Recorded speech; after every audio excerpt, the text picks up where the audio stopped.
Recording on ആയിട്ടുണ്ടായിരുന്നില്ല, അതുകൊണ്ടാണ് കേട്ടോ. Okay, അപ്പൊ നമ്മള് കഴിഞ്ഞ ക്ലാസ്സിൽ എന്തൊക്കെ നമ്മൾ പഠിച്ചു? കൺസ്യൂമർ പ്രൊട്ടക്ഷൻ ആക്ടിനെ പറ്റി പറഞ്ഞു അല്ലെ, ഉപഭോക്തൃ സംരക്ഷണ നിയമം അല്ലെ, അതിനെ പറ്റി പഠിച്ചു. അതിന്റെ അഡ്വാൻറ്റേജ് എന്താണ്, അങ്ങനെയുള്ള കാര്യങ്ങളൊക്കെ അല്ലെ, എങ്ങനെ ഉപഭോക്താക്കൾക്ക് എന്തിൽ നിന്നുള്ള പ്രൊട്ടക്ഷൻ ഒക്കെയാണ് ആ ഒരു നിയമം കൊടുക്കുന്നത്, അത് നമ്മൾ കണ്ടു. പിന്നെ പേഷ്യന്റ് ബിൽ ഓഫ് റൈറ്റ്സ് അല്ലെ, അതായത് രോഗികൾക്ക് അവരുടേതായ ചില അവകാശങ്ങളുണ്ട്, അതിനെപ്പറ്റി നമ്മൾ കണ്ടു. പിന്നെ സൊസൈറ്റീസ് രജിസ്ട്രേഷൻ ആക്ട് അല്ലെ, 1860 സൊസൈറ്റീസ് രജിസ്ട്രേഷൻ ആക്ട് എന്താണ്, അതുപോലെ state public charitable trust act എന്താണ്, നാഷണൽ ലെവലിലുണ്ട്, അതത് സംസ്ഥാനങ്ങളിലുണ്ട്. ഇനി സംസ്ഥാനങ്ങളുടെ ഉള്ളിലേക്ക് പോന്നി കഴിഞ്ഞാൽ ഒരു എന്താ പറയാ റീജിയണൽ ആയിട്ടുള്ള ആക്ടുകളുണ്ട് അല്ലെ, പ്രാദേശികമായിട്ടുള്ള ചില നിയമങ്ങളുണ്ട്. ഈ പറയുന്ന എല്ലാ നിയമങ്ങൾക്കും വിധേയമായിക്കൊണ്ട് വേണം ഇത് പ്രവർത്തിക്കാനായിട്ട്, ഒരു ഹോസ്പിറ്റല് പ്രവർത്തിക്കാനായിട്ട് അല്ലെ. അത് നമ്മുടെ റീജിയണൽ ആക്ടിനായിട്ട് ഒരു എക്സാമ്പിൾ പോലെ പറഞ്ഞതാണ് ഷോപ്പ് ആൻഡ് എസ്റ്റാബ്ലിഷ്മെന്റ് ആക്ട് അല്ലെ. ഈ പറയുന്ന പ്രാദേശികമായിട്ട് പ്രവർത്തിക്കുന്ന ഒരു ഷോപ്പുകൾ, ഇതിന് പറയുന്ന ഹോസ്പിറ്റലുകൾ വരെ ഈ പറയുന്ന ഷോപ്പ് ആൻഡ് എസ്റ്റാബ്ലിഷ്മെന്റ് ആക്ട് പാലിച്ചിരിക്കണം അല്ലെ, അതിന് വിധേയമായിക്കൊണ്ട് വേണം പ്രവർത്തിക്കാനായിട്ട് അല്ലെ. അത് പറഞ്ഞു. ഇതുവരെയാണ് നമ്മൾ കഴിഞ്ഞ ക്ലാസ്സിൽ പറഞ്ഞു നിർത്തിയത്. ഇനി നമുക്ക് 3 ആക്ട് കൂടെ പഠിക്കാനുണ്ട് കേട്ടോ, 3 4 വായിക്കാം. അടുത്തതാണ് PCPNDT ആക്ട് കേട്ടോ. PCPNDT ആക്ട് ആണ് നമ്മൾ കാണാനായിട്ട് പോകുന്നത്. ആദ്യം തന്നെ എന്താണ് PCPNDT ആക്ട്? ഫുൾ ഫോം പഠിച്ചു വെക്കണം കേട്ടോ. PCPNDT act that was approved on 20th September 1994. Okay, 1994 September 20-നാണ് ഏത് ആക്ട് വരുന്നത്? PCPNDT ആക്ട് നിലവിൽ വരുന്നത്. അപ്പൊ എന്താണ് PCPNDT ആക്ട് എന്ന് പറഞ്ഞാല്? അതിന്റെ ഫുൾ ഫോം അവിടെ കൊടുത്തിട്ടുണ്ട്, അത് അണ്ടർലൈൻ ചെയ്ത് വെക്കുക, പഠിക്കണമെന്നത്. Pre conception and prenatal diagnostic techniques. എന്താണ് pre conception and prenatal diagnostic techniques? ഇതാണ് PCPNDTയുടെ ഫുൾ ഫോം കേട്ടോ. കൺസെപ്ഷൻ എന്ന് പറഞ്ഞാൽ എന്താണ്? കൺസെപ്ഷൻ എന്ന് പറഞ്ഞാൽ എന്താണ്? ഗർഭധാരണമാണ് അല്ലെ, പ്രഗ്നൻസി ടൈമാണ് ഉദ്ദേശിക്കുന്നത്. അപ്പൊ പ്രധാനമായിട്ടും ഈ ഒരു ആക്ട് വന്നത് എന്തിനാന്ന് വെച്ചാൽ for preventing the prenatal sex determination. അതായത് നമ്മള് ലിംഗനിർണയം നടത്തില്ലേ, ഈ പ്രഗ്നൻസി ടൈമിലുള്ള ആ ഒരു ലിംഗനിർണയത്തിനെ പ്രിവെന്റ് ചെയ്യുന്നതിന് വേണ്ടിയിട്ട് കൊണ്ടുവന്നിട്ടുള്ള ഒരു ആക്ട് ആണ്. അത് മാത്രമല്ല, that promoting the rights of girl child, പെൺകുട്ടികളുടെ അവകാശങ്ങൾ പ്രൊമോട്ട് ചെയ്യുന്നതിനും അതുപോലെ തന്നെ പ്രീനാറ്റൽ സെക്സ് ഡിറ്റർമിനേഷനെ പ്രിവെന്റ് ചെയ്യുന്നതിനുമായിട്ടാണ് ഈ ഒരു ആക്ട് നിലവിൽ വന്നത് കേട്ടോ. ഏത് ആക്ടാണ്? PCPNDT act. കാര്യം എന്താന്ന് വെച്ചാൽ ഒരു കാലഘട്ടം വരെ, ഇപ്പൊ 1994 ഈ ഒരു ആക്ട് നിലവിൽ വരുന്നത്. അതിന് മുമ്പ് വരെ എന്ന് പറഞ്ഞു കഴിഞ്ഞാല് എന്താണ്, കുട്ടികളുടെ ലിംഗനിർണയം നടത്തിയിരുന്നു. അതായത് കുഞ്ഞാണാണോ പെണ്ണാണോ എന്നുള്ള കാര്യങ്ങളൊക്കെ നേരത്തെ തന്നെ അങ്ങനെ ചെയ്യുമായിരുന്നു. ആ സമയത്ത് എങ്ങനെയാന്ന് വെച്ചാൽ പെൺകുട്ടികളാണെന്ന് അറിഞ്ഞു കഴിഞ്ഞാല് എന്തുണ്ടാവുമായിരുന്നു? ഫീമെയിൽ ഫെറ്റിസൈഡ് നടക്കുമായിരുന്നു, അതായത് ഭ്രൂണഹത്യ നടത്തുമായിരുന്നു. ആണെങ്കിൽ കുഴപ്പമില്ല, പെൺകുട്ടികളാണെങ്കിൽ അവരെന്താണ് പ്രഗ്നൻസി ടൈമിൽ തന്നെ നശിപ്പിച്ച് കളയുന്ന ഒരു സമയം ഉണ്ടായിരുന്നു. അപ്പൊ അങ്ങനെ വന്നപ്പോ എന്തുണ്ടായെന്ന് വെച്ചാല് നമ്മുടെ ഇന്ത്യയില് ആ ഒരു സ്ത്രീകളുടെ ഫീമെയിൽ സെക്സ് റേഷ്യോ കുത്തനെ കുറയാനായിട്ട് തുടങ്ങി. ഇന്ത്യയില് ഭയങ്കരമായിട്ട് പെൺകുട്ടികളുടെ എണ്ണം കുറയാൻ തുടങ്ങി. അപ്പൊ ആ ഒരു അവസ്ഥയെ പ്രിവെന്റ് ചെയ്യുന്നതിന് വേണ്ടിയിട്ട് ഇങ്ങനൊരു നിയമം കൊണ്ടുവന്നത്. കാര്യം ഈ പറയുന്ന പ്രഗ്നൻസി ടൈമിലുള്ള കുട്ടികളുടെ ലിംഗനിർണയം എന്താക്കി, അത് ഈ പറയുന്ന പോലെ ലിംഗനിർണയം നടത്താൻ പാടില്ല. അത് ഈ പറയുന്ന ആക്ട് പ്രകാരമാണ് കൊണ്ടുവന്നത് കേട്ടോ. ഇപ്പൊ അങ്ങനെ ചെയ്യില്ല. കാര്യം സ്കാൻ ചെയ്യുമ്പോൾ ഡോക്ടേഴ്സിന് അറിയാൻ പറ്റും ആണാണോ പെണ്ണാണോ എന്നൊക്കെ ഉള്ളത് അറിയാൻ പറ്റും. നമ്മുടെ കേരളത്തിന് മാത്രം അങ്ങനെ, ഇന്ത്യയിലാണ് കേട്ടോ അങ്ങനെ ഉള്ളു, പുറത്തൊന്നും കുഴപ്പമില്ല. പക്ഷെ നമ്മുടെ ഇന്ത്യയിൽ ഇങ്ങനെ പ്രശ്നം ഉള്ളത് കൊണ്ടാണ് ഈ ഒരു ആക്ട് നിലവിൽ വരുന്നത്. ഈ ആക്ട് വന്നത് 1994 സെപ്റ്റംബർ 20-നാണ് കേട്ടോ.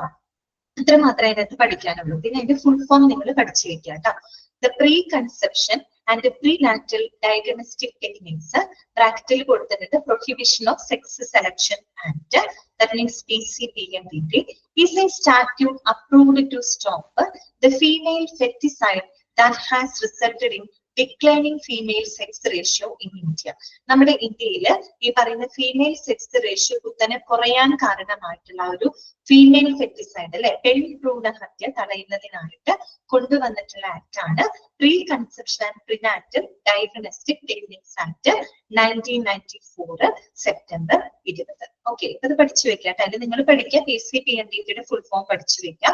ഏത് വർഷമാണ് അത് എസ്റ്റാബ്ലിഷ് ചെയ്തത്? 1994 സെപ്റ്റംബർ 20 എന്ത് പർപ്പസിനായിട്ടാണ് ആക്ട് കൊണ്ടുവന്നത്? ഫീമെയിൽ ഫെറ്റിസൈഡിനെ പ്രിവെന്റ് ചെയ്യുന്നതിന് വേണ്ടിയിട്ടാണ് അങ്ങനെ ഒരു ആക്ട് നിലവിൽ വന്നത്. ഇത്രയും മാത്രം എടുത്ത് പഠിച്ചു വെക്കാൻ കേട്ടോ. ഓക്കെ, അടുത്ത ആക്ട് ആണ് MTP ആക്ട്. ഇതൊക്കെ ഇമ്പോർട്ടന്റ് ആയിട്ടുള്ള ആക്ട് ആണ്. ദാറ്റ് മീൻസ് നമ്മൾ അറിഞ്ഞിരിക്കണം, ജനറൽ ആയിട്ട് നമ്മൾ അറിഞ്ഞിരിക്കേണ്ട നിയമങ്ങളാണ് ഇതൊക്കെ കേട്ടോ. MTP act. ഇതാണ് MTP ആക്ട് എന്ന് പറഞ്ഞാൽ medical termination of pregnancy act. ഇതാണ് medical termination of pregnancy act. അതാണ് MTP ആക്ട്. ഏതാണ് വർഷം എന്നറിയാമോ? 1971 ആണ് കേട്ടോ. 1970. നിങ്ങൾ പഠിക്കുമ്പോൾ ആ വർഷത്തോടു കൂടി തന്നെ അങ്ങനെ പഠിക്കാം. PCPNDT ആക്ട് 1994, അതുപോലെ MTP ആക്ട് 1971. അങ്ങനെ ആ ഒരു ആക്ടിന്റെ പേരും അതിന്റെ വർഷം അങ്ങനെ തന്നെ ചേർത്ത് പറഞ്ഞ് അങ്ങനെ തന്നെ പറഞ്ഞു പഠിക്കാം കേട്ടോ. അപ്പൊ മനസ്സിൽ കയറിക്കോളൂ അത്. അപ്പൊ medical termination of pregnancy act 1971 ആണ് കേട്ടോ. 1971 ആക്ട് ആണ്. എന്താണ് ഈ ആക്ട് പറയുന്നത്? MTP act 1971 is to provide for the stoppage of certain pregnancies by the registered medical practitioners and for matters linked therewith. അതായത് ഈ പറയുന്ന ലൈസൻസ്ഡ് ആയിട്ടുള്ള, അതായത് രജിസ്റ്റേർഡ് ആയിട്ടുള്ള മെഡിക്കൽ പ്രാക്ടീഷണർമാര് ഈ പറയുന്ന പ്രഗ്നൻസി സ്റ്റോപ്പ് ചെയ്യും, പ്രഗ്നൻസി തടയുന്നതിനും അതുപോലെ പ്രഗ്നൻസി ഒക്കെ നിർത്തുന്നതുമായിട്ട് ബന്ധപ്പെട്ട കാര്യങ്ങളൊക്കെ കൈകാര്യം ചെയ്യുന്ന ഒരു ആക്ട് ആണ്, ഒരു നിയമമാണ് MTP ആക്ട് എന്ന് പറയുന്നത് കേട്ടോ. Medical termination of pregnancy act. ചുരുക്കി പറഞ്ഞാല് ചില പ്രത്യേക സാഹചര്യങ്ങളിൽ കേട്ടോ, ചില പ്രത്യേക സാഹചര്യത്തില് പ്രഗ്നൻസിനെ സ്റ്റോപ്പ് ചെയ്യാനായിട്ട് അനുവദിക്കുന്ന ഒരു ആക്ട് ആണ് ഇത് കേട്ടോ. ചില പ്രത്യേക സാഹചര്യങ്ങൾ പറയുന്നുണ്ട്. പല പീഡനങ്ങളോ അങ്ങനെയൊക്കെ വരാം. അതുപോലെ കുട്ടിക്ക് ഇപ്പൊ വൈകല്യമുള്ള കുഞ്ഞുങ്ങളൊക്കെ ആണെന്ന് വെച്ചാൽ നമുക്ക് അങ്ങനെയുള്ള കുട്ടികളെ നമുക്ക് എന്ത് ചെയ്യേണ്ടി വരും? പ്രഗ്നൻസിയിൽ തന്നെ ചിലപ്പോൾ അത് സ്റ്റോപ്പ് ചെയ്ത് കളയുന്നതായിട്ട് വരും അല്ലെ. അപ്പൊ അങ്ങനെ ചില പ്രത്യേക സാഹചര്യങ്ങളില് ഗർഭധാരണം അവസാനിപ്പിക്കുന്നതിനായിട്ട് എന്താണ് അനുവദിക്കുന്ന ഒരു നിയമമാണ് MTP ആക്ട് 1971. അത് മാത്രമല്ല, സ്ത്രീകളെ സംബന്ധിച്ചാണെങ്കിൽ അവർക്കുള്ളൊരു അവകാശം, അതായത് അവകാശം ഏത് ഞാൻ ഉദ്ദേശിച്ചത് സ്ത്രീകൾക്ക് അവരുടെ ഗർഭധാരണം അവസാനിപ്പിക്കുന്നതിനായിട്ട് വളരെ എന്താ പറയുക സുരക്ഷിതവും നിയമപരമായിട്ടുള്ള ഒരു മാർഗമാണ് ഈ ഒരു ആക്ടിലൂടെ അവർക്ക് ലഭിക്കുന്നത്. അതായത് നിയമപരമായിട്ട് ഗർഭധാരണം അവസാനിപ്പിക്കാനും സുരക്ഷിതമായിട്ടും നിയമപരമായിട്ടും അവരുടെ ഗർഭധാരണം സ്റ്റോപ്പ് ചെയ്യാനുള്ള സ്ത്രീകളുടെ അവകാശത്തിനെയാണ് അത് അനുവദിച്ചു കൊടുക്കുന്നത്. എന്ന് പറഞ്ഞാൽ സുരക്ഷിതമല്ലാത്ത രീതിയിൽ, നിയമവിരുദ്ധമായിട്ടുള്ള രീതിയിൽ ഗർഭചിത്രമൊക്കെ നടത്തി കഴിഞ്ഞാൽ അതുമൂലം ഉണ്ടാകുന്ന മരണസാധ്യത കുറയ്ക്കുന്നതിനായിട്ട് കൊണ്ടുവന്നിട്ടുള്ള ആക്ട്, അങ്ങനെ നമുക്ക് പറയാം. ഓക്കെ, അതാണ് MTP ആക്ട്. അപ്പൊ നിങ്ങൾ ഇങ്ങനെ ചിന്തിക്കരുത്, സാധാരണ നമ്മൾ ഡെലിവറി കഴിയുമ്പോൾ പ്രസവം നിർത്തും, അതല്ല അവിടെ ഉദ്ദേശിക്കുന്നത് കേട്ടോ. പ്രസവം സ്റ്റോപ്പ് ചെയ്യാറുണ്ട്, അതല്ല അവിടെ ഉദ്ദേശിക്കുന്നത്. നമ്മൾ അല്ലാണ്ട് നമ്മൾ ചില പ്രത്യേക സാഹചര്യങ്ങളിൽ പ്രഗ്നൻസി നമുക്ക് സ്റ്റോപ്പ് ചെയ്യേണ്ടതായിട്ട് വരും. ചിലപ്പോൾ ഗർഭഛിദ്രം ചെയ്യേണ്ടതായിട്ട് വരും. അതിന് വേണ്ടിയിട്ട് ചെയ്യുന്നത്, അത് പ്രത്യേക സാഹചര്യങ്ങളിൽ പറഞ്ഞു കേട്ടോ. എല്ലാ സാഹചര്യമില്ല, ചില പ്രത്യേക സാഹചര്യങ്ങൾ കേട്ടോ. അപ്പൊ അതിനായിട്ട് കൊണ്ടുവന്നിട്ടുള്ള ഒരു ആക്ട് ആണ്. ഇനി അങ്ങനെ ചെയ്യണമെങ്കിൽ ഒരു രജിസ്റ്റേർഡ് ആയിട്ടുള്ള മെഡിക്കൽ പ്രാക്ടീഷണേഴ്സ് മാത്രമേ അത് ചെയ്യാനായിട്ട് പാടുള്ളൂ കേട്ടോ. രജിസ്റ്റേർഡ് ആയിട്ടുള്ള മെഡിക്കൽ പ്രാക്ടീഷണർമാര് മാത്രമേ അത് ചെയ്യാനായിട്ട് പാടുള്ളൂ. അതുമായിട്ട് ബന്ധപ്പെട്ട ഒരു ആക്ട് ആണ് MTP ആക്ട് കേട്ടോ. Medical termination of pregnancy act 1971. മനസ്സിലായില്ലേ പറയുന്നത്? ക്ലിയർ ആണല്ലോ? ഓക്കെ അല്ലേ? ഇത് ഞാൻ പറയുന്നത് മനസ്സിലാകുന്നില്ലെങ്കിൽ അപ്പൊ തന്നെ പറയാം കേട്ടോ. ഓക്കെ, ശരി. അത്രയും നിങ്ങൾക്ക് പഠിക്കാൻ വർഷം നോക്കി വെക്കാം കേട്ടോ. പിന്നെ ഫുൾ ഫോം പഠിച്ചു വെക്കാം. Medical termination of pregnancy. അടുത്തതാണ് biomedical waste management and handling rules ആണ് കേട്ടോ. Biomedical waste management and handling rules. അതായത് ബയോമെഡിക്കൽ വേസ്റ്റുകൾ മാനേജ് ചെയ്യുന്നതുമായിട്ട് ബന്ധപ്പെട്ട് ഒരു റൂൾ ഉണ്ട്. അതൊക്കെ ഹോസ്പിറ്റലിനെ ബാധിക്കുന്ന നിയമങ്ങളാണ് ഈ പറയുന്നത് കേട്ടോ. അപ്പൊ ഒന്നാമത്തെ പോയിന്റ് ഇതാണ് the biomedical waste management and handling rules 1998. എന്ന വർഷം 1998 came into operation. വീണ്ടും തന്നെ പറയുന്നത് 1998. എന്താണ്? Biomedical waste must not be mixed with other waste. എന്താണ് പറയുന്നത്? മറ്റുള്ള വേസ്റ്റുകളുമായിട്ട് ഒരിക്കലും എന്ത് ചെയ്യാൻ പാടില്ല, ബയോമെഡിക്കൽ വേസ്റ്റുകളെ മിക്സ് ചെയ്യാനായിട്ട് പാടുള്ളതല്ല. എന്താണ് ഈ ബയോമെഡിക്കൽ വേസ്റ്റ് എന്ന് പറഞ്ഞാല്? ബയോമെഡിക്കൽ വേസ്റ്റ് എന്ന് പറഞ്ഞാൽ ഹോസ്പിറ്റലിൽ നിന്ന് ഉണ്ടാകുന്ന വേസ്റ്റുകളാണ് അല്ലെ. The waste that is contaminated with blood, അതുപോലെ തന്നെ body fluids and other infective materials അല്ലെ. ഈ പറയുന്ന ബ്ലഡ്, അതുപോലെ മറ്റുള്ള ശരീരസ്രവങ്ങള്, പിന്നെ ഈ പറയുന്ന ഇൻഫെക്റ്റഡ് ആയിട്ടുള്ള മെറ്റീരിയൽസ്, അതന്നെ കറക്റ്റ് ആണ് കേട്ടോ. ഷിഫിന, രാജേഷ് എന്നൊക്കെ പറഞ്ഞ ശരി. ഫ്ലൂയിഡ്സ്, ബോഡി ഫ്ലൂയിഡ്സ്, ശരീരസ്രവങ്ങള്, മറ്റുള്ള ഇൻഫെക്റ്റീവ് മെറ്റീരിയൽസ് ഉണ്ടാവും അല്ലെ. ബാക്ടീരിയ, വൈറസ്, അങ്ങനെയുള്ളതൊക്കെ മൂലം ഉണ്ടാകുന്ന വേസ്റ്റുകള്.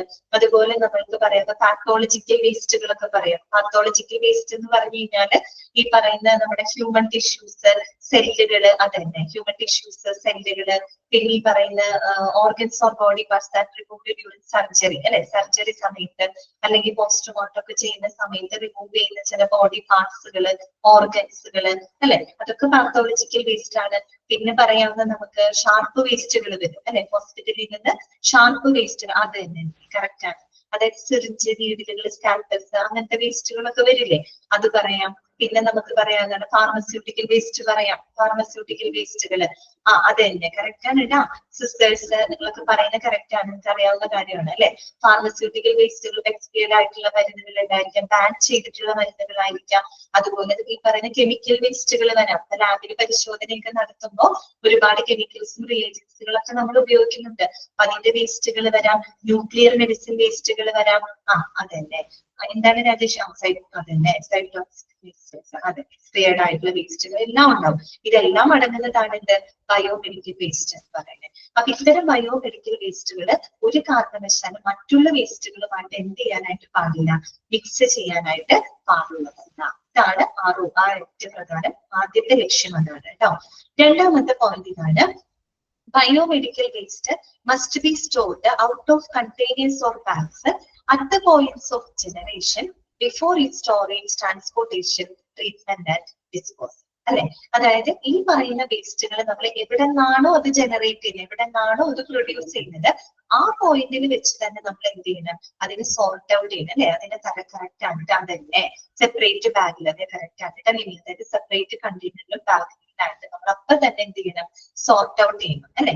അതിനുശേഷം മാത്രമേ പിന്നീട് അതിന്റെ സ്റ്റോറേജ് ആയിക്കോട്ടെ, അതിന്റെ ട്രാൻസ്പോർട്ടേഷൻ ആയിക്കോട്ടെ, അതിന്റെ മറ്റുള്ള സംസ്കരണം അല്ലെ, നിർമ്മാർജ്ജന കാര്യങ്ങളൊക്കെ അതിന് ശേഷമേ ചെയ്യാൻ പാടുള്ളൂ.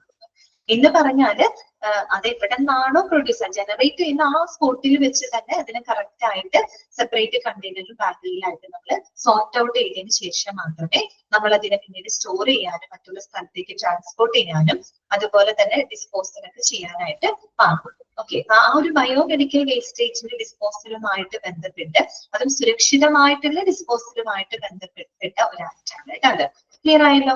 ഏതാ വർഷം? 1998 കേട്ടോ, 1998.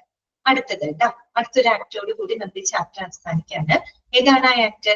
Prevention of violence and damage to property act 2012 കേട്ടോ. 2012 prevention of violence and damage to property act. എന്താണ് ആ ആക്ട് പറയുന്നത്?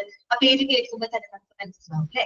അതായത് പ്രത്യേകിച്ച് നമ്മുടെ ഈ ആശുപത്രികളില് അതുപോലെ അവിടെ പ്രവർത്തിക്കുന്ന ആരോഗ്യ പരിപാലന ആൾക്കാരൊക്കെ ഉണ്ടല്ലോ, ഹെൽത്ത് കെയർ പ്രൊവൈഡേഴ്സ്, അവർക്കെതിരെയുള്ള അക്രമങ്ങള് തടയുന്നതിനും അതുപോലെ തന്നെ ഈ നാശനഷ്ടങ്ങളൊക്കെ എന്താ പറയാ തടയുന്നതിനായിട്ട് കൊണ്ടുവന്നിട്ടുള്ള ആക്ടാണ്. ഇപ്പൊ നമ്മുടെ നാട്ടിൽ തന്നെ കഴിഞ്ഞ കുറെ വർഷങ്ങളൊക്കെ ആയിട്ട് നമ്മൾ കാണുന്നതാണ് അല്ലെ, ആശുപത്രികളിൽ ഡോക്ടേഴ്സിനെതിരെ ആക്രമിക്കുക അല്ലെ, ഡോക്ടർമാരെ ആക്രമിക്കുക, നഴ്സുമാരെ ഉപദ്രവിക്കുക, അല്ലെങ്കിൽ ആശുപത്രികൾക്ക് എന്തെങ്കിലും പ്രശ്നം ഉണ്ടാകുമ്പോൾ ആശുപത്രി ഒന്ന് തട്ടി പൊളിക്കുക, അങ്ങനെ അവിടുത്തെ പ്രോപ്പർട്ടികളെയൊക്കെ നഷ്ടം വരുത്തുക അല്ലെ. അപ്പൊ അത്തരത്തില് ആശുപത്രികളിലും മറ്റ് ഹെൽത്ത് കെയർ പ്രൊവൈഡേഴ്സിനും എതിരെയുള്ള അക്രമങ്ങൾ നിരോധിക്കുന്നതിന് നാശനഷ്ടങ്ങൾ തടയുന്നതിനുമായിട്ട് കൊണ്ടുവന്നിട്ടുള്ള ഒരു ആക്ടാണ് prevention of violence and damage to property act 2012. 2012 ഈ ഒരു ആക്ട് നിലവിൽ വന്നത്. അധികം ആയിട്ടില്ല എന്ന് നമുക്ക് പറയാം കേട്ടോ, ഒത്തിരി വർഷമായിട്ടില്ല. ഓക്കെ, 2012 ആ ഒരു ആക്ട് വന്നത്. നമുക്ക് വായിക്കാം. An act to ban violence against healthcare services, persons and to prevent damage and loss to property in healthcare service institutions and for the matters related therewith. മനസ്സിലായല്ലോ? അപ്പൊ ഇന്ന് നമ്മൾ പഠിച്ചത് ഏതൊക്കെ ആക്ട്? 4 ആക്ട് ആണ് കേട്ടോ നമ്മൾ ഇന്ന് പഠിച്ചത്. ഇന്ന് നമ്മൾ പറഞ്ഞത് PCPNDT ആക്ട്. എന്താണ് ഇനി? MTP ആക്ട് അല്ലെ, medical termination of pregnancy act ആണ് കേട്ടോ. 1971 medical termination of pregnancy act. അതായത് നമുക്ക് ചില സാഹചര്യങ്ങളില് ഈ ഗർഭധാരണം അവസാനിപ്പിക്കുന്നതുമായിട്ട് ബന്ധപ്പെട്ട കാര്യങ്ങളൊക്കെ കൈകാര്യം ചെയ്യുന്ന ഒരു നിയമമാണ്.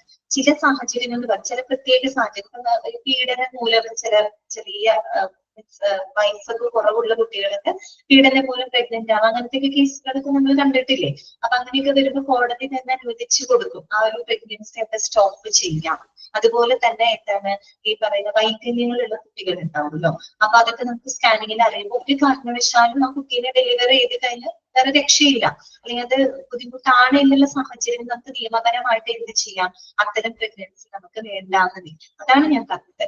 ചില പ്രത്യേക സാഹചര്യങ്ങളിൽ ഗർഭധാരണം അവസാനിപ്പിക്കുന്നതുമായിട്ട് ബന്ധപ്പെട്ട ഒരു ആക്ട് ആണ് കേട്ടോ MTP ആക്ട് എന്ന് പറയുന്നത്. അപ്പോൾ ആ ഒരു ആക്ട് സ്ത്രീകൾക്കും കൂടി ഒരു അവകാശ സംരക്ഷണമാണ്. കാര്യം സ്ത്രീകൾക്കായാലും അവരുടെ ഗർഭധാരണം അവസാനിപ്പിക്കാനായിട്ട് നിയമപരമായിട്ടുള്ള ഒരു സുരക്ഷിതവും നിയമപരമായിട്ടുള്ള ഒരു മാർഗമാണ് ഈ ഒരു ആക്ടിലൂടെ അവർക്ക് ലഭിക്കുന്നത്. അപ്പൊ നമ്മൾ സുരക്ഷിതമല്ലാത്ത രീതിയിൽ, നിയമവിരുദ്ധമായിട്ടുള്ള രീതിയിൽ ചിലപ്പോ ഗർഭചിത്രമൊക്കെ ചെയ്യാൻ, അബോർഷനൊക്കെ ചെയ്യാൻ ചിലപ്പോ മരണം സംഭവിക്കാം, മരണസാധ്യതയുണ്ട്. അപ്പൊ അങ്ങനെയുള്ള അവസ്ഥയിൽ നമുക്ക് എന്താണ് പ്രൊട്ടക്ട് ചെയ്യുന്നതിന് വേണ്ടിയിട്ടും കൂടിയാണ് ഈ ഒരു ആക്ട് കൊണ്ടുവന്നത്. മനസ്സിലായോ എനിക്ക്? 1971 ആണ് കേട്ടോ.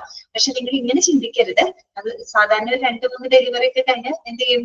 ഡെലിവറി സ്റ്റോപ്പ് ചെയ്യും അല്ലെ? അതല്ല കേട്ടോ ഇവിടെ ഉദ്ദേശിക്കുന്നത്. ആ സ്റ്റോപ്പിംഗ് അല്ല ഇവിടെ ഉദ്ദേശിക്കുന്നത്, ആ ഒരു ടെർമിനേഷൻ അല്ല കേട്ടോ ഇവിടെ ഉദ്ദേശിക്കുന്നത്. ഇങ്ങനെയുള്ള പ്രത്യേക സാഹചര്യങ്ങളിലൊക്കെ ഗർഭധാരണം അവസാനിപ്പിക്കുന്നതായിട്ട് ബന്ധപ്പെട്ട ഒരു ആക്ട് ആണ് കേട്ടോ medical termination of pregnancy act 1970. അതിന്റെ നല്ല വശമാണ് ഞാൻ പറഞ്ഞത്, അതിന്റെ വേറൊരു സൈഡ് കൂടി ഉണ്ട് കേട്ടോ.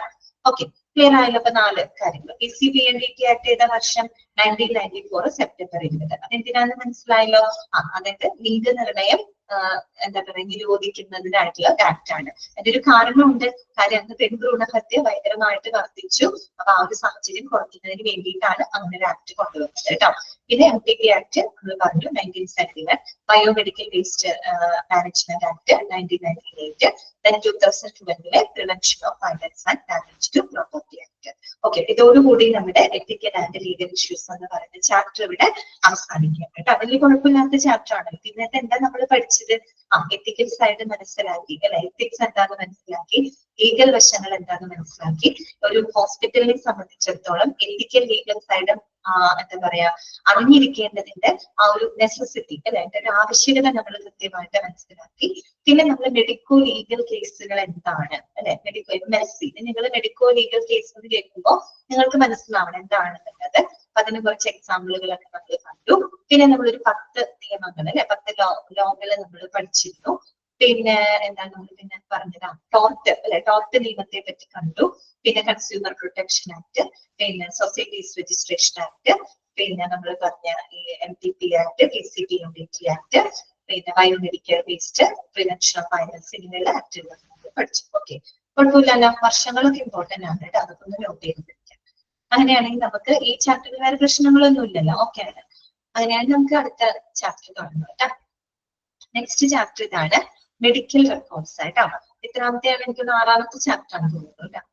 എന്താണ് 2012 എന്ന് പറയാം. എന്താണ് 2012 ആക്ട്? ഇതാണ്, അതായത് prevention of violence and damage to property act 2012 വന്നത്. അതായത് ഈ ആശുപത്രികൾക്കും അതുപോലെ അവിടെ വർക്ക് ചെയ്യുന്ന എന്താ പറയുക ഡോക്ടർമാര്, നഴ്സുമാര്, അവർക്കെതിരെയൊക്കെ അക്രമങ്ങൾ നടക്കില്ലേ, ആ അക്രമങ്ങൾ തടയുന്നതിന് വേണ്ടിയിട്ട് കൊണ്ടുവന്നിട്ടുള്ള ആക്ടാണ് കേട്ടോ. അപ്പൊ ചിലവര് എന്തെങ്കിലും പ്രശ്നം ഉണ്ടായി ആശുപത്രി തല്ലി പൊളിക്കാം, അവിടെ എന്തെങ്കിലും നാശനഷ്ടങ്ങൾ വരുത്താം. അപ്പൊ അതിലേക്ക് മൊത്തത്തിൽ ആശുപത്രിയെ പ്രൊട്ടക്ട് ചെയ്യുന്നതിന് വേണ്ടിയിട്ട് കൊണ്ടുവന്നിട്ടുള്ള ഒരു ആക്ടാണ് കേട്ടോ. നമ്മൾ കണ്ടിട്ടില്ലേ മറ്റേ ഒരു ഡോക്ടറിനെ കുത്തി കൊന്നതൊക്കെ കണ്ടില്ലേ? ഒരു നഴ്സുമാർക്കെതിരെ ഒക്കെ പുറത്തുനിന്ന് ആൾക്കാർ വന്ന് അവരെ ഉപദ്രവിക്കാം, അല്ലെങ്കിൽ ആശുപത്രി നാശനഷ്ടങ്ങൾ ഉണ്ടാക്കാം. അപ്പൊ അതിൽ നിന്നൊക്കെ പ്രൊട്ടക്ട് ചെയ്യുന്നതിന് കൊണ്ടുവന്നിട്ടുള്ള ആക്ടാണ് കേട്ടോ. അടുത്ത ചാപ്റ്റർ നമ്പർ 6 ആണ് കേട്ടോ. മൊഡ്യൂൾ 3-നകത്ത് എത്തിക്കൽ കഴിഞ്ഞിട്ടുള്ള ചാപ്റ്റർ ആണ് കേട്ടോ. ചാപ്റ്റർ നമ്പർ 6 മെഡിക്കൽ റെക്കോർഡ്സ് കേട്ടോ. അത്യാവശ്യം വലിയൊരു ചാപ്റ്റർ ആണ്, നോക്കാം നമുക്ക് കേട്ടോ. മെഡിക്കൽ റെക്കോർഡ്സ് എന്താണ്? മെഡിക്കൽ റെക്കോർഡ് നിങ്ങൾ പലപ്പോഴും എല്ലാവരും കേട്ടിട്ടുള്ള ഒരു റെക്കോർഡാണ് അല്ലെ, മെഡിക്കൽ റെക്കോർഡ്. എന്തായിരിക്കും മെഡിക്കൽ റെക്കോർഡ്? ഒരു മെഡിക്കൽ റെക്കോർഡ് എന്ന് പറഞ്ഞു കഴിഞ്ഞാൽ ഒരു രോഗിയുടെ വളരെ എന്താ പറയാ റിലവന്റ് ആയിട്ടുള്ള എല്ലാ മെഡിക്കൽ ഇൻഫർമേഷൻസും രേഖപ്പെടുത്തുന്ന ഒരു റെക്കോർഡാണ് കേട്ടോ മെഡിക്കൽ റെക്കോർഡ് എന്ന് പറയുന്നത്. മനസ്സിലായല്ലോ? ആ ഒരു റെക്കോർഡില് ആ രോഗിയെ പറ്റിയുള്ള എല്ലാ റിലവന്റ് ആയിട്ടുള്ള മെഡിക്കൽ ഇൻഫർമേഷൻസും രേഖപ്പെടുത്തുന്ന ഒരു റെക്കോർഡാണ് മെഡിക്കൽ റെക്കോർഡ് എന്ന് പറയുന്നത് കേട്ടോ. അപ്പൊ നമുക്ക് മെഡിക്കൽ റെക്കോർഡിനെ എങ്ങനെയും പറയാം, നമുക്ക് ഹെൽത്ത് റെക്കോർഡ് എന്ന് വേണമെങ്കിൽ പറയാം കേട്ടോ. മെഡിക്കൽ റെക്കോർഡിന് നമുക്ക് ഹെൽത്ത് റെക്കോർഡ് എന്ന് പറയാം, അല്ലെങ്കിൽ ഹെൽത്ത് ചാർട്ട് എന്നൊക്കെ നമുക്ക് പറയാം കേട്ടോ. മെഡിക്കൽ റെക്കോർഡിനെ ഹെൽത്ത് റെക്കോർഡ് എന്ന് നമുക്ക് പറയാം, ഹെൽത്ത് ചാർട്ട് എന്നൊക്കെ നമുക്ക് പറയാം. ഓക്കെ, അപ്പൊ നമുക്ക് വായിക്കാം. ആദ്യം കുറച്ച് പറയുന്നത് എന്താണ് മെഡിക്കൽ റെക്കോർഡ്, ഈ ഒരു എന്താ പറയാ മെഡിക്കൽ റെക്കോർഡിന്റെ ഇമ്പോർട്ടൻസ് എന്താണ്, അതിന്റെ ഒരു ബെനിഫിറ്റ് എന്താണ്, അങ്ങനെയുള്ള കാര്യങ്ങളൊക്കെയാണ് ആദ്യത്തെ ഈ ഒരു പാരഗ്രാഫിനകത്ത് പോയിന്റുകളായിട്ട് കൊടുത്തിരിക്കുന്നത്. നമുക്കത് വായിക്കാം. Medical record means who, what, why, where and when of the patient care to the hospital. ആദ്യത്തെ സെന്റൻസ് തന്നെ അങ്ങനെയാണ് അല്ലെ. എന്താണ് medical record means who, what, why, where and when of the patient care to the hospital. ശരിക്കും പറഞ്ഞാല് ഒരു ഹോസ്പിറ്റലിന്റെ രോഗി പരിചരണവുമായിട്ട് ബന്ധപ്പെട്ട 5 കാര്യങ്ങളാണ് നമ്മൾ പറയുന്നത്. 5 കാര്യങ്ങൾ. ആരാണ് ആ രോഗി, ആരാണ്, എന്താണ്, എന്തിനാണ്, എവിടെയാണ്, എപ്പോഴാണ് എന്നതുമായിട്ട് ബന്ധപ്പെട്ട ആ രോഗിയുടെ പരിചരണവുമായിട്ട് ബന്ധപ്പെട്ട ഈ പറയുന്ന കാര്യങ്ങളെല്ലാം തന്നെ രേഖപ്പെടുത്തുന്ന ഒരു റെക്കോർഡാണ് എന്ത് മെഡിക്കൽ റെക്കോർഡ്. മനസ്സിലായിട്ടുണ്ടാവില്ല എന്ന് പറഞ്ഞാല് ഒരു രോഗിയുടെ പരിചരണവുമായിട്ട് ബന്ധപ്പെട്ട 5 Ws ആണ് പറഞ്ഞത്. ഒരു രോഗിയുടെ പരിചരണവുമായിട്ട് കെയറിങ്ങുമായിട്ട് ബന്ധപ്പെട്ട 5 Ws ആണ് പറഞ്ഞത്. ഏതൊക്കെയാണ് 5 Ws? ഒന്ന് ഹൂ ആണ് അല്ലെ, ആരാണെന്ന് വെച്ചാൽ ആ ഒരു പേഷ്യന്റിന്റെ ഐഡന്റിറ്റി ഉൾപ്പെടെ അല്ലെ, ആ ഐഡന്റിറ്റി ഉൾപ്പെടെ ആ ഒരു പരിചരണത്തിന്റെ ഭാഗമാകുന്ന ആളുകൾ, ഹെൽത്ത് കെയർ പ്രൊവൈഡേഴ്സ്, മറ്റ് വ്യക്തികളൊക്കെ ഉണ്ടായിരിക്കും അല്ലെ.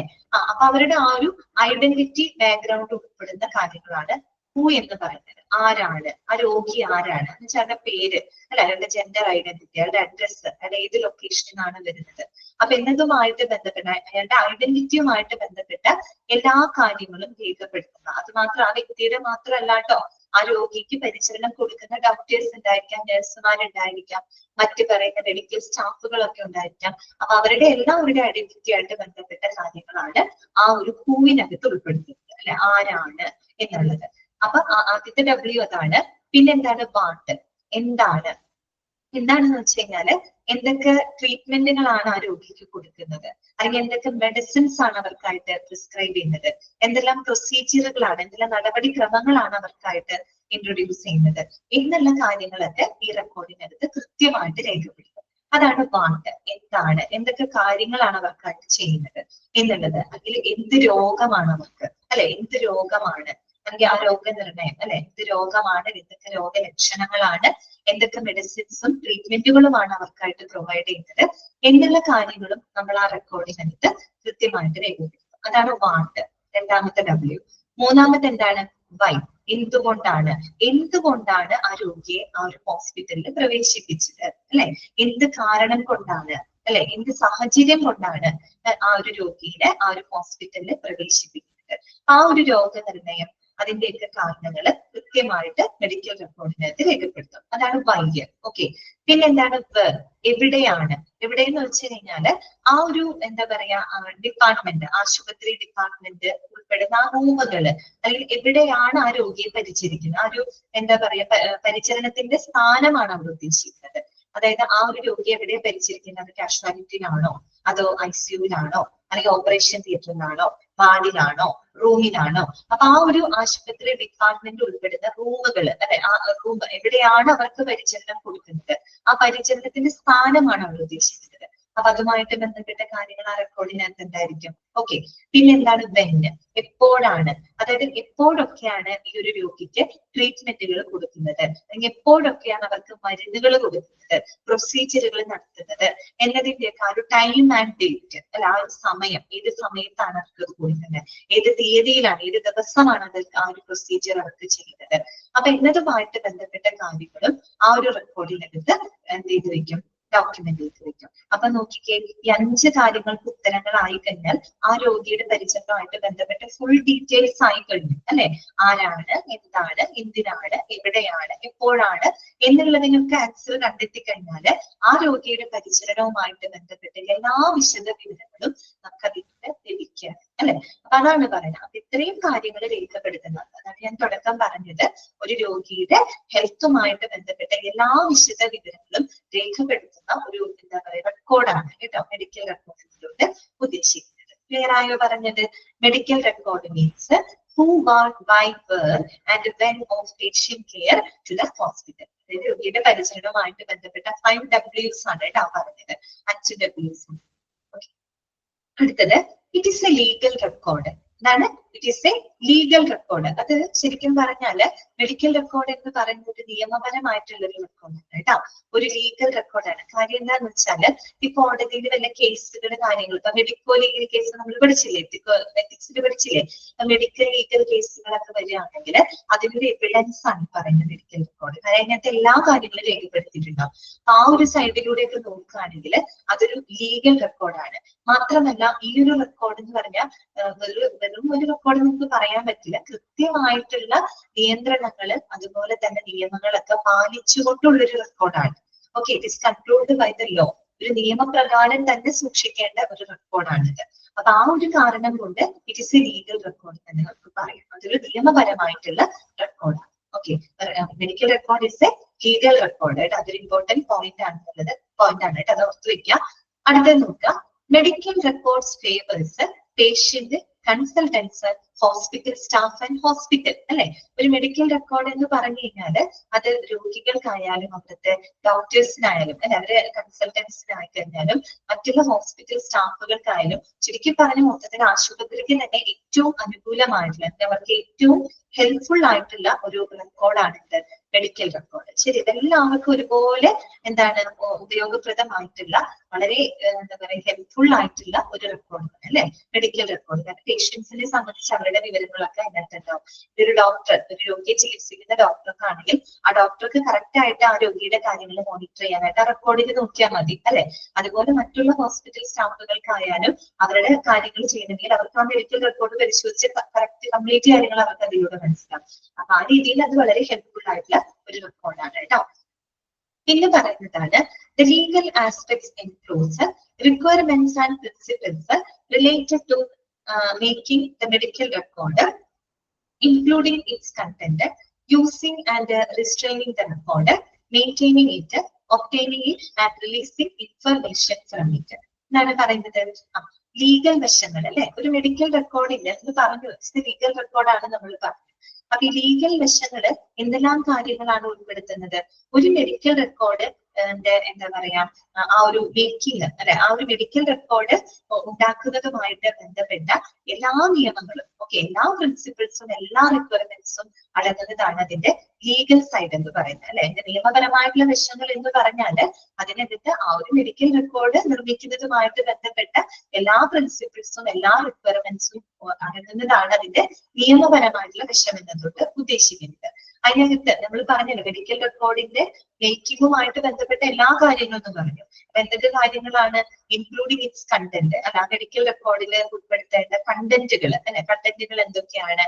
അതുപോലെ തന്നെ യൂസിങ് ആൻഡ് റീസ്റ്റെയിനിങ് ദ റെക്കോർഡ്, ആ റെക്കോർഡ് എങ്ങനെയാണ് ഉപയോഗപ്പെടുത്തേണ്ടത്, അത് എങ്ങനെയാണ് ആ റെക്കോർഡിനെ കൺട്രോൾ ചെയ്യേണ്ടത്, അതുപോലെ മെയിൻറ്റെയിനിങ് ഇറ്റ് അല്ലെ, ആ റെക്കോർഡ് എങ്ങനെ മെയിൻറ്റെയിൻ ചെയ്യണം, ആൻഡ് ഒബ്റ്റെയിനിങ് ഇറ്റ് എങ്ങനെ മെഡിക്കൽ റെക്കോർഡ് ലഭ്യമാക്കണം, and releasing information from it.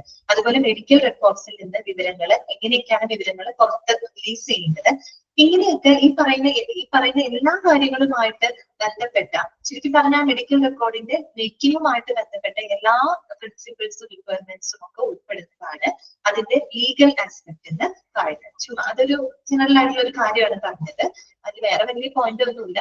Legal record മനസ്സിലാക്കി വെച്ചാൽ മതി. പിന്നെ എന്താന്ന് വെച്ചാല് the hospital puts it together and keeps medical records mainly for the benefit of the patient. ശരിയല്ലേ? ഒരു പേഷ്യന്റിന്റെ പ്രയോജനത്തിന് അവരുടെ ബെനിഫിറ്റിന് വേണ്ടിയിട്ടാണ് ഒരു ഹോസ്പിറ്റൽ എന്ത് ചെയ്യുന്നത്? ഈ മെഡിക്കൽ റെക്കോർഡുകളൊക്കെ സൂക്ഷിച്ചു വെക്കുന്നത്. അതിന്റെ അൾട്ടിമേറ്റ് ഗുണഭോക്താവ് എന്ന് പറഞ്ഞാൽ ആരാണ്? ശരിക്കും പേഷ്യന്റ് തന്നെയാണ് അല്ലെ. ഒരു രോഗിക്കാണ് അതിന്റെ ഏറ്റവും വലിയ പ്രയോജനം ലഭിക്കുന്നത്. അതിന് വേണ്ടിയിട്ടാണ് ഹോസ്പിറ്റൽ എന്ത് ചെയ്യുന്നത്, ഇത്തരം മെഡിക്കൽ റെക്കോർഡ്സ് സൂക്ഷിക്കുന്നത് അല്ലെ. പക്ഷെ അവർക്ക് മാത്രമല്ല, medical records are also kept as A guide to consultants, അതുപോലെ for the medical statistics research and the security of the physician, hospital staff and the hospital against unfair criticism. അതായത് നമ്മൾ പറഞ്ഞു, പേഷ്യൻസിന് മാത്രമല്ല, മെഡിക്കൽ റെക്കോർഡ് എന്ന് പറയുന്നത് അവിടുത്തെ ഡോക്ടേഴ്സിന് അല്ലെ, അവിടുത്തെ കൺസൾട്ടൻസിനായിക്കോട്ടെ മറ്റ് മെഡിക്കൽ സ്റ്റാഫുകൾക്കോ ഒരു ഗൈഡ് എന്ന രീതിയിൽ ഉപയോഗിക്കാൻ പറ്റുന്ന ഒരു സംഭവമാണ് മെഡിക്കൽ റെക്കോർഡ് എന്ന് പറയുന്നത്. അത് മാത്രമല്ല, ഈ പറയുന്ന എന്താ പറയുക, ഡോക്ടേഴ്സിനായാലും മറ്റു ഹോസ്പിറ്റൽ സ്റ്റാഫുകളെ ആയാലും ഈ അനാവശ്യമായിട്ടുണ്ടാകുന്ന ചില വിമർശനങ്ങളൊക്കെ ഉണ്ടാവുകയാണ്. ഹോസ്പിറ്റലിനെതിരായിട്ട് അവിടെ അവരെ ഡോക്ടേഴ്സിനൊക്കെ എതിരായിട്ട് മറ്റുള്ള സ്റ്റാഫുകൾക്കെതിരായിട്ട് എന്തെങ്കിലും ക്രിറ്റിസിസംസ്, അനാവശ്യമായിട്ട് എന്തെങ്കിലും വിമർശനങ്ങളൊക്കെ ഉണ്ടാവുകയാണെങ്കിൽ അതിനുള്ളൊരു പ്രൊട്ടക്ഷൻ എന്ന രീതിയിൽ ഒരു ഗൈഡായിട്ട് നമുക്ക് ഉപയോഗിക്കാൻ പറ്റുന്ന കാര്യമാണ് മെഡിക്കൽ റെക്കോർഡ്. കാര്യം എന്തെങ്കിലും ആരോപണം അല്ലെ, ആലിഗേഷൻസ് ഒക്കെ വരികയാണെങ്കിൽ ഈ ഹോസ്പിറ്റലിനെ സംബന്ധിച്ച് അവർക്ക് ഒരു പ്രൂഫായിട്ട് അല്ലെ, ഒരു എവിഡൻസിന് വേണ്ടിയിട്ട് അവർക്ക് പ്രൊവൈഡ് ചെയ്യാൻ പറ്റുന്നത് ഈ പറയുന്ന ഒരു മെഡിക്കൽ റെക്കോർഡാണ്. നിങ്ങൾ പബ്ലിക് റിലേഷൻസ് പഠിക്കുന്നതല്ലേ, നമുക്കറിയാലോ പബ്ലിക്കിന് പലതരത്തിലുള്ള ആലിഗേഷൻസും മറ്റും ഉണ്ടാവാം അല്ലെ. ഹോസ്പിറ്റലിനെതിരായിട്ട് ചിലപ്പോ ചികിത്സാ സംബന്ധമായിട്ട് എന്തെങ്കിലും ആലിഗേഷൻസ്, ആരോപണങ്ങളൊക്കെ ഉണ്ടാവുകയാണെങ്കിൽ അവർക്ക് അവരുടെ ഭാഗം ക്ലിയർ ചെയ്യാനായിട്ട് അവരുടെ കുറെ കൂടെ ജസ്റ്റിഫൈ ചെയ്യുന്നതിന് വേണ്ടി ഒരു പ്രൂഫ് എന്ന രീതിയിൽ, ഒരു എവിഡൻസ് എന്ന രീതിയിൽ അവർക്ക് പ്രൊവൈഡ് ചെയ്യാൻ പറ്റുന്നത് ഈ ഒരു മെഡിക്കൽ റെക്കോർഡാണ് അല്ലെ. അതുകൊണ്ടാണ് പറയുന്നത് അത്രയും ഏറെ പ്രാധാന്യമുണ്ട് മെഡിക്കൽ റെക്കോർഡ്സിന് കേട്ടോ. അത് മനസ്സിലാക്കി വെച്ചാൽ മതി. ഓക്കെ, പിന്നെന്താണ് പറയുന്നത്, when the hospital let's say a patient, it enters into an implied contract to provide services needed in the care and the treatment of the patient. അതൊരു കാര്യമാണ്. നമ്മളൊരു ഹോസ്പിറ്റലിലോട്ട് ഒരു പേഷ്യന്റിനെ പ്രവേശിപ്പിക്കുന്ന സമയത്ത് അവിടെ ഒരു ഇംപ്ലൈഡ് കോൺട്രാക്റ്റിലേക്ക് എൻ്റർ ചെയ്യപ്പെടുകയാണ്. ഇംപ്ലൈഡ് കോൺട്രാക്ട് ഉദ്ദേശിക്കുന്നത് എന്താണ്, അതായത് ഇതിന് എഴുതപ്പെടാത്ത അൺറിട്ടൺ ആയിട്ടുള്ള ഒരു കോൺട്രാക്ട് പോലെയാണ് അത് അല്ലെ. ഇപ്പൊ നമ്മള് ഒരു ആശുപത്രിയിലേക്ക് പ്രവേശിക്കുമ്പോൾ അവിടെ അയാൾക്ക് ചികിത്സ കൊടുക്കണം അല്ലെങ്കിൽ ഒരു ബെറ്റർ പരിചരണം കൊടുക്കണം എന്നുള്ളത് ഒരു അണ്ടർസ്റ്റുഡ് ആയിട്ടുള്ള കാര്യമാണ് അല്ലെ, അറിയാവുന്ന ഒരു കാര്യമാണ്. അത് ഇന്ന പോലെ ചെയ്യണം എന്നൊന്നും ആരും നമ്മൾ ഡയറക്റ്റ് ചെയ്യേണ്ട കാര്യമില്ല. അതൊരു ഇംപ്ലൈഡ് കോൺട്രാക്ട് ആണ്, അൺറിട്ടൺ ആയിട്ടുള്ള ഒരു കോൺട്രാക്ട് ആണ് അല്ലെ. അപ്പൊ അതാണ് പറയുന്ന, ഒരു രോഗി ആശുപത്രിയിലേക്ക് പ്രവേശിക്കുമ്പോൾ ഈ പറയുന്ന പേഷ്യൻസിനും ഹെൽത്ത് കെയർ പ്രൊവൈഡേഴ്സിനും ഇടയിൽ ഒരു ഇംപ്ലൈഡ് കോൺട്രാക്ട് അവിടെ ഓട്ടോമാറ്റിക് ഉണ്ടാവുകയാണ് അല്ലെ. എന്ന് വെച്ച് കഴിഞ്ഞാൽ ആ ഹെൽത്ത് കെയർ പ്രൊവൈഡേഴ്സ് നല്ലൊരു പരിചരണം രോഗിക്ക് കൊടുക്കണം എന്നുള്ള ഒരു ഇംപ്ലൈഡ് കോൺട്രാക്റ്റിലേക്ക് അവിടെ എത്തിപ്പെടുകയാണ്. ഓക്കെ, അതാണ് അവിടെ പറഞ്ഞത് കേട്ടോ. ഹോസ്പിറ്റൽ ഇംപ്ലൈഡ് എന്ന് പറഞ്ഞാൽ ഉദ്ദേശിക്കുന്നത്, ഇവിടെ ഉദ്ദേശിക്കുന്നത് അൺറിട്ടൺ ആയിട്ടുള്ള അർത്ഥമാണ്. Unwritten, എഴുതപ്പെടാത്ത contract. എഴുതപ്പെടാത്ത, ഇതിനെ എഴുതി വെക്കുന്ന ഒരു അഗ്രിമെന്റ് അല്ലാന്ന്, എഴുതി വെക്കാത്ത രീതിയിൽ ഒരു അഗ്രിമെന്റ്. ചില കാര്യങ്ങൾ നമുക്ക് അണ്ടർസ്റ്റുഡ് ആണ് അല്ലെ. ഇപ്പൊ നിങ്ങളിപ്പോ ഒരു ക്ലാസ്സിൽ വന്നിരിക്കുന്നു അല്ലെ, ഞാൻ പഠിപ്പിക്കുന്നു, നിങ്ങൾ ആ ക്ലാസ്സിൽ സ്റ്റുഡൻസ് ആയിട്ട് അതിൻ്റെതായ സ്റ്റുഡിയസ് ആയിട്ട് നിങ്ങൾ ഇരിക്കുന്നു, ക്ലാസ് കേൾക്കുന്നു. അതൊരു അണ്ടർസ്റ്റുഡ് ആയിട്ടുള്ള ഒരു കോൺട്രാക്ട് ആണ് അല്ലെ. അല്ലാണ്ട് നിങ്ങൾ ഇങ്ങനെ വന്നിരിക്കണം, ഈ രീതിയിലാണ് ഒരു ക്ലാസ്സിൽ ബിഹേവ് ചെയ്യേണ്ടത് എന്നുള്ളതൊന്നും ആരും നിങ്ങൾക്ക് പറഞ്ഞു തരേണ്ട കാര്യമില്ല. അത് ഓട്ടോമാറ്റിക് നമ്മൾക്ക് പരസ്പരം അണ്ടർസ്റ്റുഡ് ആയിട്ടുള്ള കാര്യമാണ്. എന്നതുപോലെ മനസ്സിലായോ ഞാൻ പറഞ്ഞേ, കോംപ്ലിക്കേറ്റഡ് ആയ മനസ്സിലായില്ലേ ഉദ്ദേശിച്ചത്? അത് തന്നെ അൺറിട്ടൺ ആയിട്ടുള്ള ഒരു കോൺട്രാക്റ്റിലോട്ട് വരികയാണ് ഹോസ്പിറ്റലിൽ പ്രവേശിക്കുമ്പോൾ അല്ലെ. ഡോക്ടേഴ്സ് ഓട്ടോമാറ്റിക് എന്ത് കൊടുക്കണം, ട്രീറ്റ്മെന്റ് കൊടുക്കണം, അല്ലെങ്കിൽ ആ രോഗിക്ക് ആ ട്രീറ്റ്മെന്റ് കിട്ടാനുള്ള ഒരു അവകാശമുണ്ട്. ഇംപ്ലൈഡ് കോൺട്രാക്ട് ആണ് കേട്ടോ. അൺറിട്ടൺ ആയിട്ടുള്ള, എഴുതപ്പെടാത്ത ഒരു കോൺട്രാക്റ്റിലോട്ട് അവിടെ അണ്ടർസ്റ്റുഡ് ആയിട്ടുള്ള ഒരു കോൺട്രാക്റ്റിലേക്ക് അവിടെ എത്താണ്. ഓക്കെ, ക്ലിയർ ആയല്ലോ? അതാണ് കേട്ടോ, implied contract to provide services needed in the care and treatment of the patient. കേട്ടോ, അതിന് ചോദ്യം ഒന്നും വരാനില്ല, മനസ്സിലാക്കി വെച്ചാൽ മതി കേട്ടോ. This calls for keeping a chronological record of the care and treatment provided by the person. അപ്പൊ ഇതെന്ന് പറഞ്ഞു കഴിഞ്ഞാല് എന്താണ്, ഒരു ക്രോണോളജിക്കൽ ഓർഡർ, ക്രോണോളജിക്കൽ റെക്കോർഡ്, ഒരു കാലഗണനാക്രമം സൂക്ഷിക്കാനായിട്ട് ഇത് സഹായിക്കുന്നു. എന്ന് വെച്ചാൽ നമ്മളെല്ലാം റെക്കോർഡ് ചെയ്ത് സൂക്ഷിക്കാൻ അല്ലെ. പിന്നെ ഒരു വ്യക്തി വരുന്നു, ആ വ്യക്തിയുടെ കറക്റ്റ് വിവരങ്ങൾ രേഖപ്പെടുത്തിയിട്ട് അയാൾക്കൊരു പ്രത്യേക ID നമ്പറൊക്കെ കൊടുത്തിട്ട് നമ്മളൊരു മെഡിക്കൽ റെക്കോർഡ് ക്രിയേറ്റ് ചെയ്യാണ്.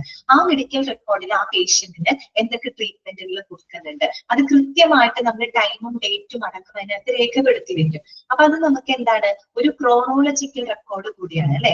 ഒരു കാലഘടനാ ക്രമത്തിലുള്ള ഒരു റെക്കോർഡാണ്. ഇന്ന ദിവസം ഇന്ന സമയത്ത് ഇന്ന ട്രീറ്റ്മെന്റ് കൊടുത്തിട്ടുണ്ട്, ഈ രീതിയിലുള്ള ചികിത്സകൾ കെയറിങ് ആയിട്ട് കൊടുത്തിട്ടുണ്ട് എന്നുള്ളൊരു ടൈം നമുക്ക് അതിലൂടെ കിട്ടുന്നുണ്ട് അല്ലെ. അതാണ് പറയുന്നത് it keeping a chronological record of the care and treatment provided by the personnel എന്ന് പറഞ്ഞാലാണ് സ്റ്റാഫുകളാണ് അല്ലെ. അവിടുത്തെ സ്റ്റാഫുകൾ ആ രോഗികൾക്ക് കൊടുക്കുന്ന പരിചരണത്തിന്റെ ട്രീറ്റ്മെന്റിന്റെ ഒരു എന്താ പറയാ ക്രമം അല്ലെ, ഒരു ടൈം ആൻഡ് ഡേറ്റ് അല്ലെ, കാലഘടന ക്രമം സൂക്ഷിക്കാനായിട്ട് മെഡിക്കൽ റെക്കോർഡ് ഹെൽപ്പ് ചെയ്യുന്നുണ്ട് അല്ലെ. കൃത്യമായിട്ട് നമ്മൾ അതിൽ രേഖപ്പെടുത്തും, അത്രയേ ഉള്ളൂ. അപ്പൊ ഇതൊന്നും ഇതിനകത്ത് പഠിക്കാനുള്ളത് മെഡിക്കൽ റെക്കോർഡ് എന്താണെന്നുള്ളത് മനസ്സിലാക്കി വെക്കാം. ഒരു മെഡിക്കൽ റെക്കോർഡ് എന്ന് പറഞ്ഞാൽ ഒരു രോഗിയുടെ റിലവന്റ് ആയിട്ടുള്ള എല്ലാ ഹെൽത്ത് ഇൻഫർമേഷൻസും രേഖപ്പെടുത്തുന്ന ഒരു റെക്കോർഡാണ്. പിന്നെ എന്ത് പഠിച്ചു വെക്കണം? It is a legal record. അതൊരു ലീഗൽ റെക്കോർഡാണ്. അതിന്റെ കാര്യം എന്താണെന്ന് നമുക്ക് മനസ്സിലായിട്ടുണ്ടാവും. പിന്നെ ഈ ഒരു റെക്കോർഡ് ഏറ്റവും കൂടുതൽ ബെനിഫിറ്റ് ആവുന്നത് ആർക്കാണ്? പേഷ്യൻസിനാണ്. പേഷ്യൻസിന് മാത്രമാണെന്ന് പറയാൻ പറ്റുമോ? അല്ല, മറ്റുള്ള ഡോക്ടേഴ്സിനായാലും മറ്റുള്ള മെഡിക്കൽ സ്റ്റാഫുകൾക്കായാലും മൊത്തത്തിൽ ആശുപത്രിക്ക് ആയി കഴിഞ്ഞാലും ഏറ്റവും ഹെൽപ്ഫുൾ ആയിട്ടുള്ള ഒരു റെക്കോർഡാണ് മെഡിക്കൽ റെക്കോർഡ് എന്ന് പറയുന്നത്. അത്ര മാത്രമേ ഇതിനകത്ത് പഠിക്കാനുള്ളൂ കേട്ടോ. പിന്നെ മെഡിക്കൽ റെക്കോർഡിന്റെ പ്രാധാന്യം മനസ്സിലാക്കുക, അതൊരു എവിഡൻസ് എന്നുള്ള രീതിയിലൊക്കെ ഒരു ആശുപത്രിക്ക് പ്രൊവൈഡ് ചെയ്യാൻ പറ്റുന്ന ഒരു റെക്കോർഡാണ്. ഓക്കെ, ക്ലിയർ ആണല്ലോ. അതിനെ പറ്റിയുള്ളൊരു മെഡിക്കൽ റെക്കോർഡ് എന്താണെന്ന് ജസ്റ്റ് നിങ്ങളൊന്ന് പരിചയപ്പെടുത്തും, അതുമായിട്ട് ബന്ധപ്പെട്ട കാര്യങ്ങളാണ് കേട്ടോ. ക്ലിയർ ആയോ പറഞ്ഞത്? ഓക്കെ ആണോ? ഇതൊക്കെ മനസ്സിലാവുന്നില്ലേ? മനസ്സിലാവുന്നുണ്ടല്ലോ. ശരി, അപ്പൊ അടുത്തത് കേട്ടോ. നെക്സ്റ്റ് ഇതാണ് standards for medical record services. ഈ ചാപ്റ്ററിന്റെ പ്രത്യേകത എന്താണെന്ന് വെച്ചാൽ ഈ ചാപ്റ്ററിൽ ഇങ്ങനെ ഓരോരോ പോയിന്റുകളായിട്ടൊന്നുമില്ല.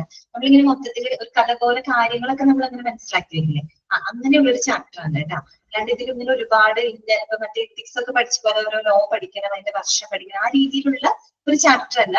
നമ്മൾ ചില കാര്യങ്ങൾ ഇങ്ങനെ മനസ്സിലാക്കുക, ഇങ്ങനെയൊക്കെയാണ് മെഡിക്കൽ റെക്കോർഡിനെ സംബന്ധിച്ചുള്ള കാര്യങ്ങൾ ഇങ്ങനെയൊക്കെയാണെന്നൊക്കെ ഒരു ജനറൽ അവയർനെസ് കിട്ടുന്നില്ല.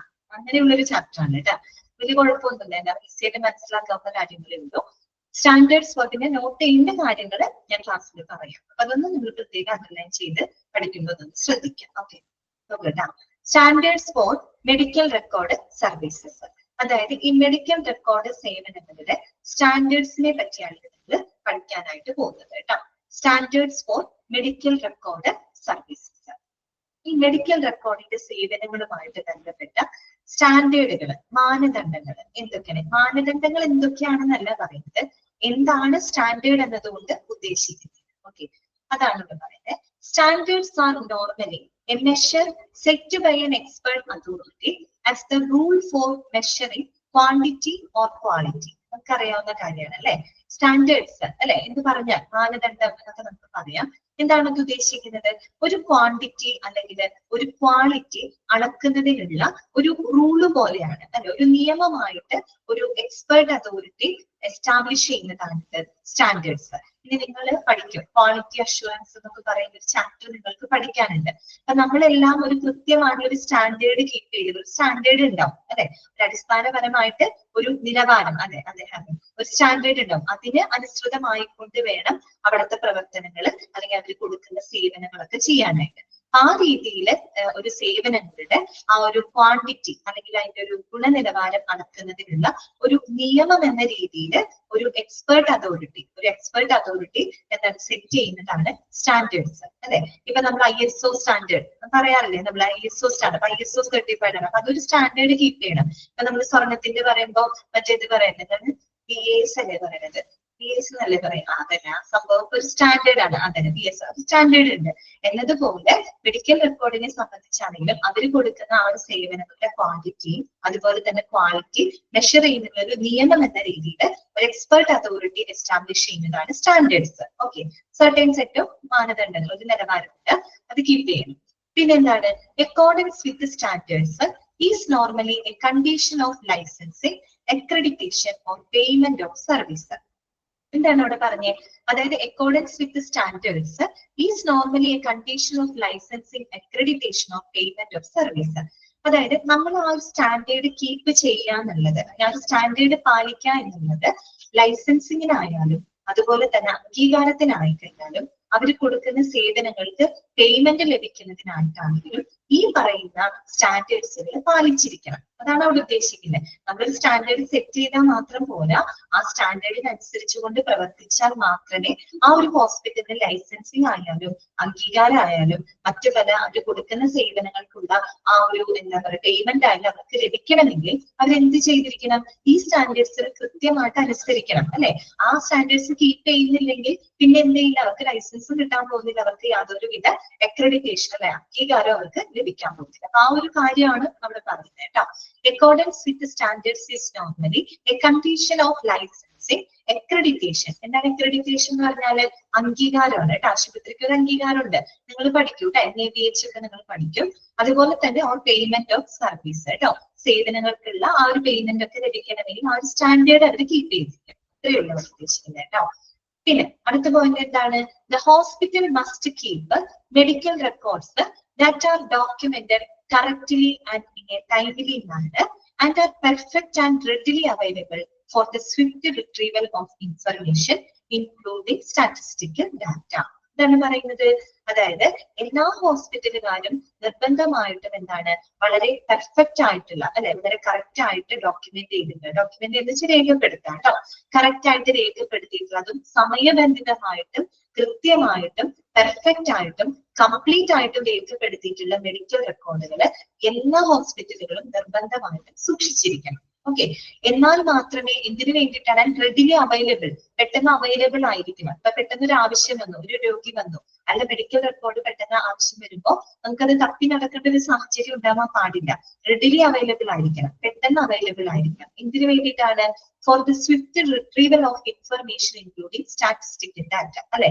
പെട്ടെന്ന് നമുക്ക് ഇൻഫർമേഷൻസ് എന്തെങ്കിലും രോഗിയെ സംബന്ധിച്ച് എന്തെങ്കിലും വിവരങ്ങൾ നമുക്ക് പെട്ടെന്ന് അർജന്റ് ആയിട്ട് നമുക്ക് എടുക്കേണ്ടി വന്നു കഴിഞ്ഞാൽ റെഡിലി അവൈലബിൾ ആയിരിക്കണം, പെട്ടെന്ന് അവൈലബിൾ ആയിരിക്കണം. ആ രീതിയിലായിരിക്കണം എല്ലാ ഹോസ്പിറ്റലുകാരും നിർബന്ധമായിട്ടും മെഡിക്കൽ റെക്കോർഡ്സ് സൂക്ഷിക്കണം. മനസ്സിലായോ? അത് എങ്ങനെ മെഡിക്കൽ റെക്കോർഡ് സൂക്ഷിക്കണം എന്നാണ് അവർ പറയുന്നത്, വളരെ കൃത്യമായിട്ടും സമയബന്ധിതമായിട്ടും അതുപോലെ കംപ്ലീറ്റ് ചെയ്തിട്ടുള്ള മെഡിക്കൽ റെക്കോർഡ്സുകൾ എല്ലാ ആശുപത്രികളും നിർബന്ധമായിട്ടും സൂക്ഷിച്ചിരിക്കണം.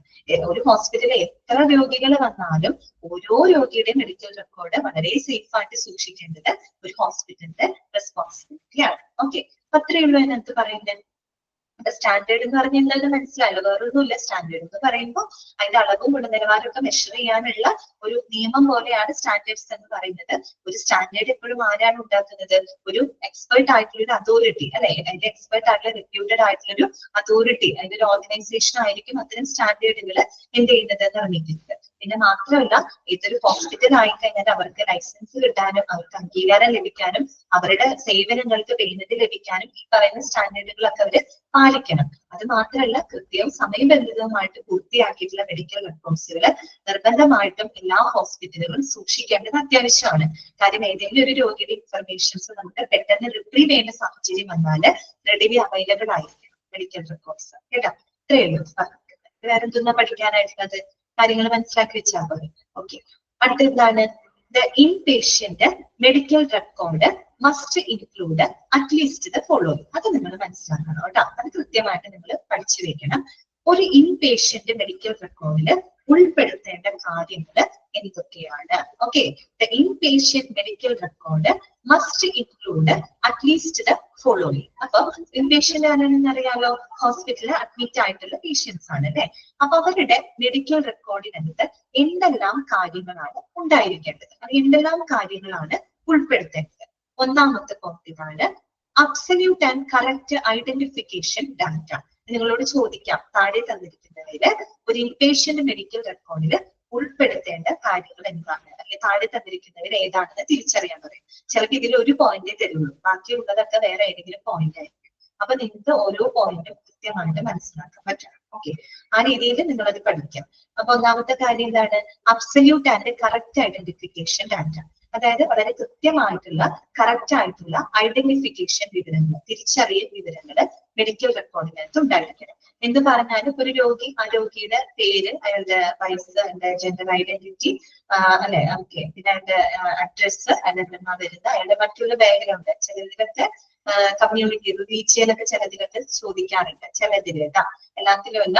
അപ്പൊ എങ്ങനെയാണെന്ന് വെച്ചാൽ ആനുകൂല്യങ്ങളൊക്കെ കിട്ടാൻ വേണ്ടിയിട്ടാണ്, അതായത് മെഡിക്കൽ ആനുകൂല്യങ്ങളൊക്കെ ലഭിക്കുന്നതിന് വേണ്ടിയിട്ടാണ് തന്നെ റീച്ചിയിലും കമ്മ്യൂണിറ്റിയും ഒക്കെ അവിടെ തിരക്കുന്നത് കേട്ടോ, അല്ലാണ്ട് വേറെ ഡിസ്ക്രിമിനേഷന് വേണ്ടിയിട്ടല്ല. അപ്പൊ ആ രീതിക്ക് രോഗിയുടെ കൃത്യവും വളരെ എന്താ പറയാ കറക്റ്റ് ആയിട്ടുള്ള തിരിച്ചറിയൽ രേഖകൾ മെഡിക്കൽ റെക്കോർഡിനകത്ത് ഉൾപ്പെടുത്തിയിരിക്കണം. രണ്ടാമത്തെ എന്താ പറയുന്നത്, A detailed medical history completed within the first 24 hours of admission to inpatient services.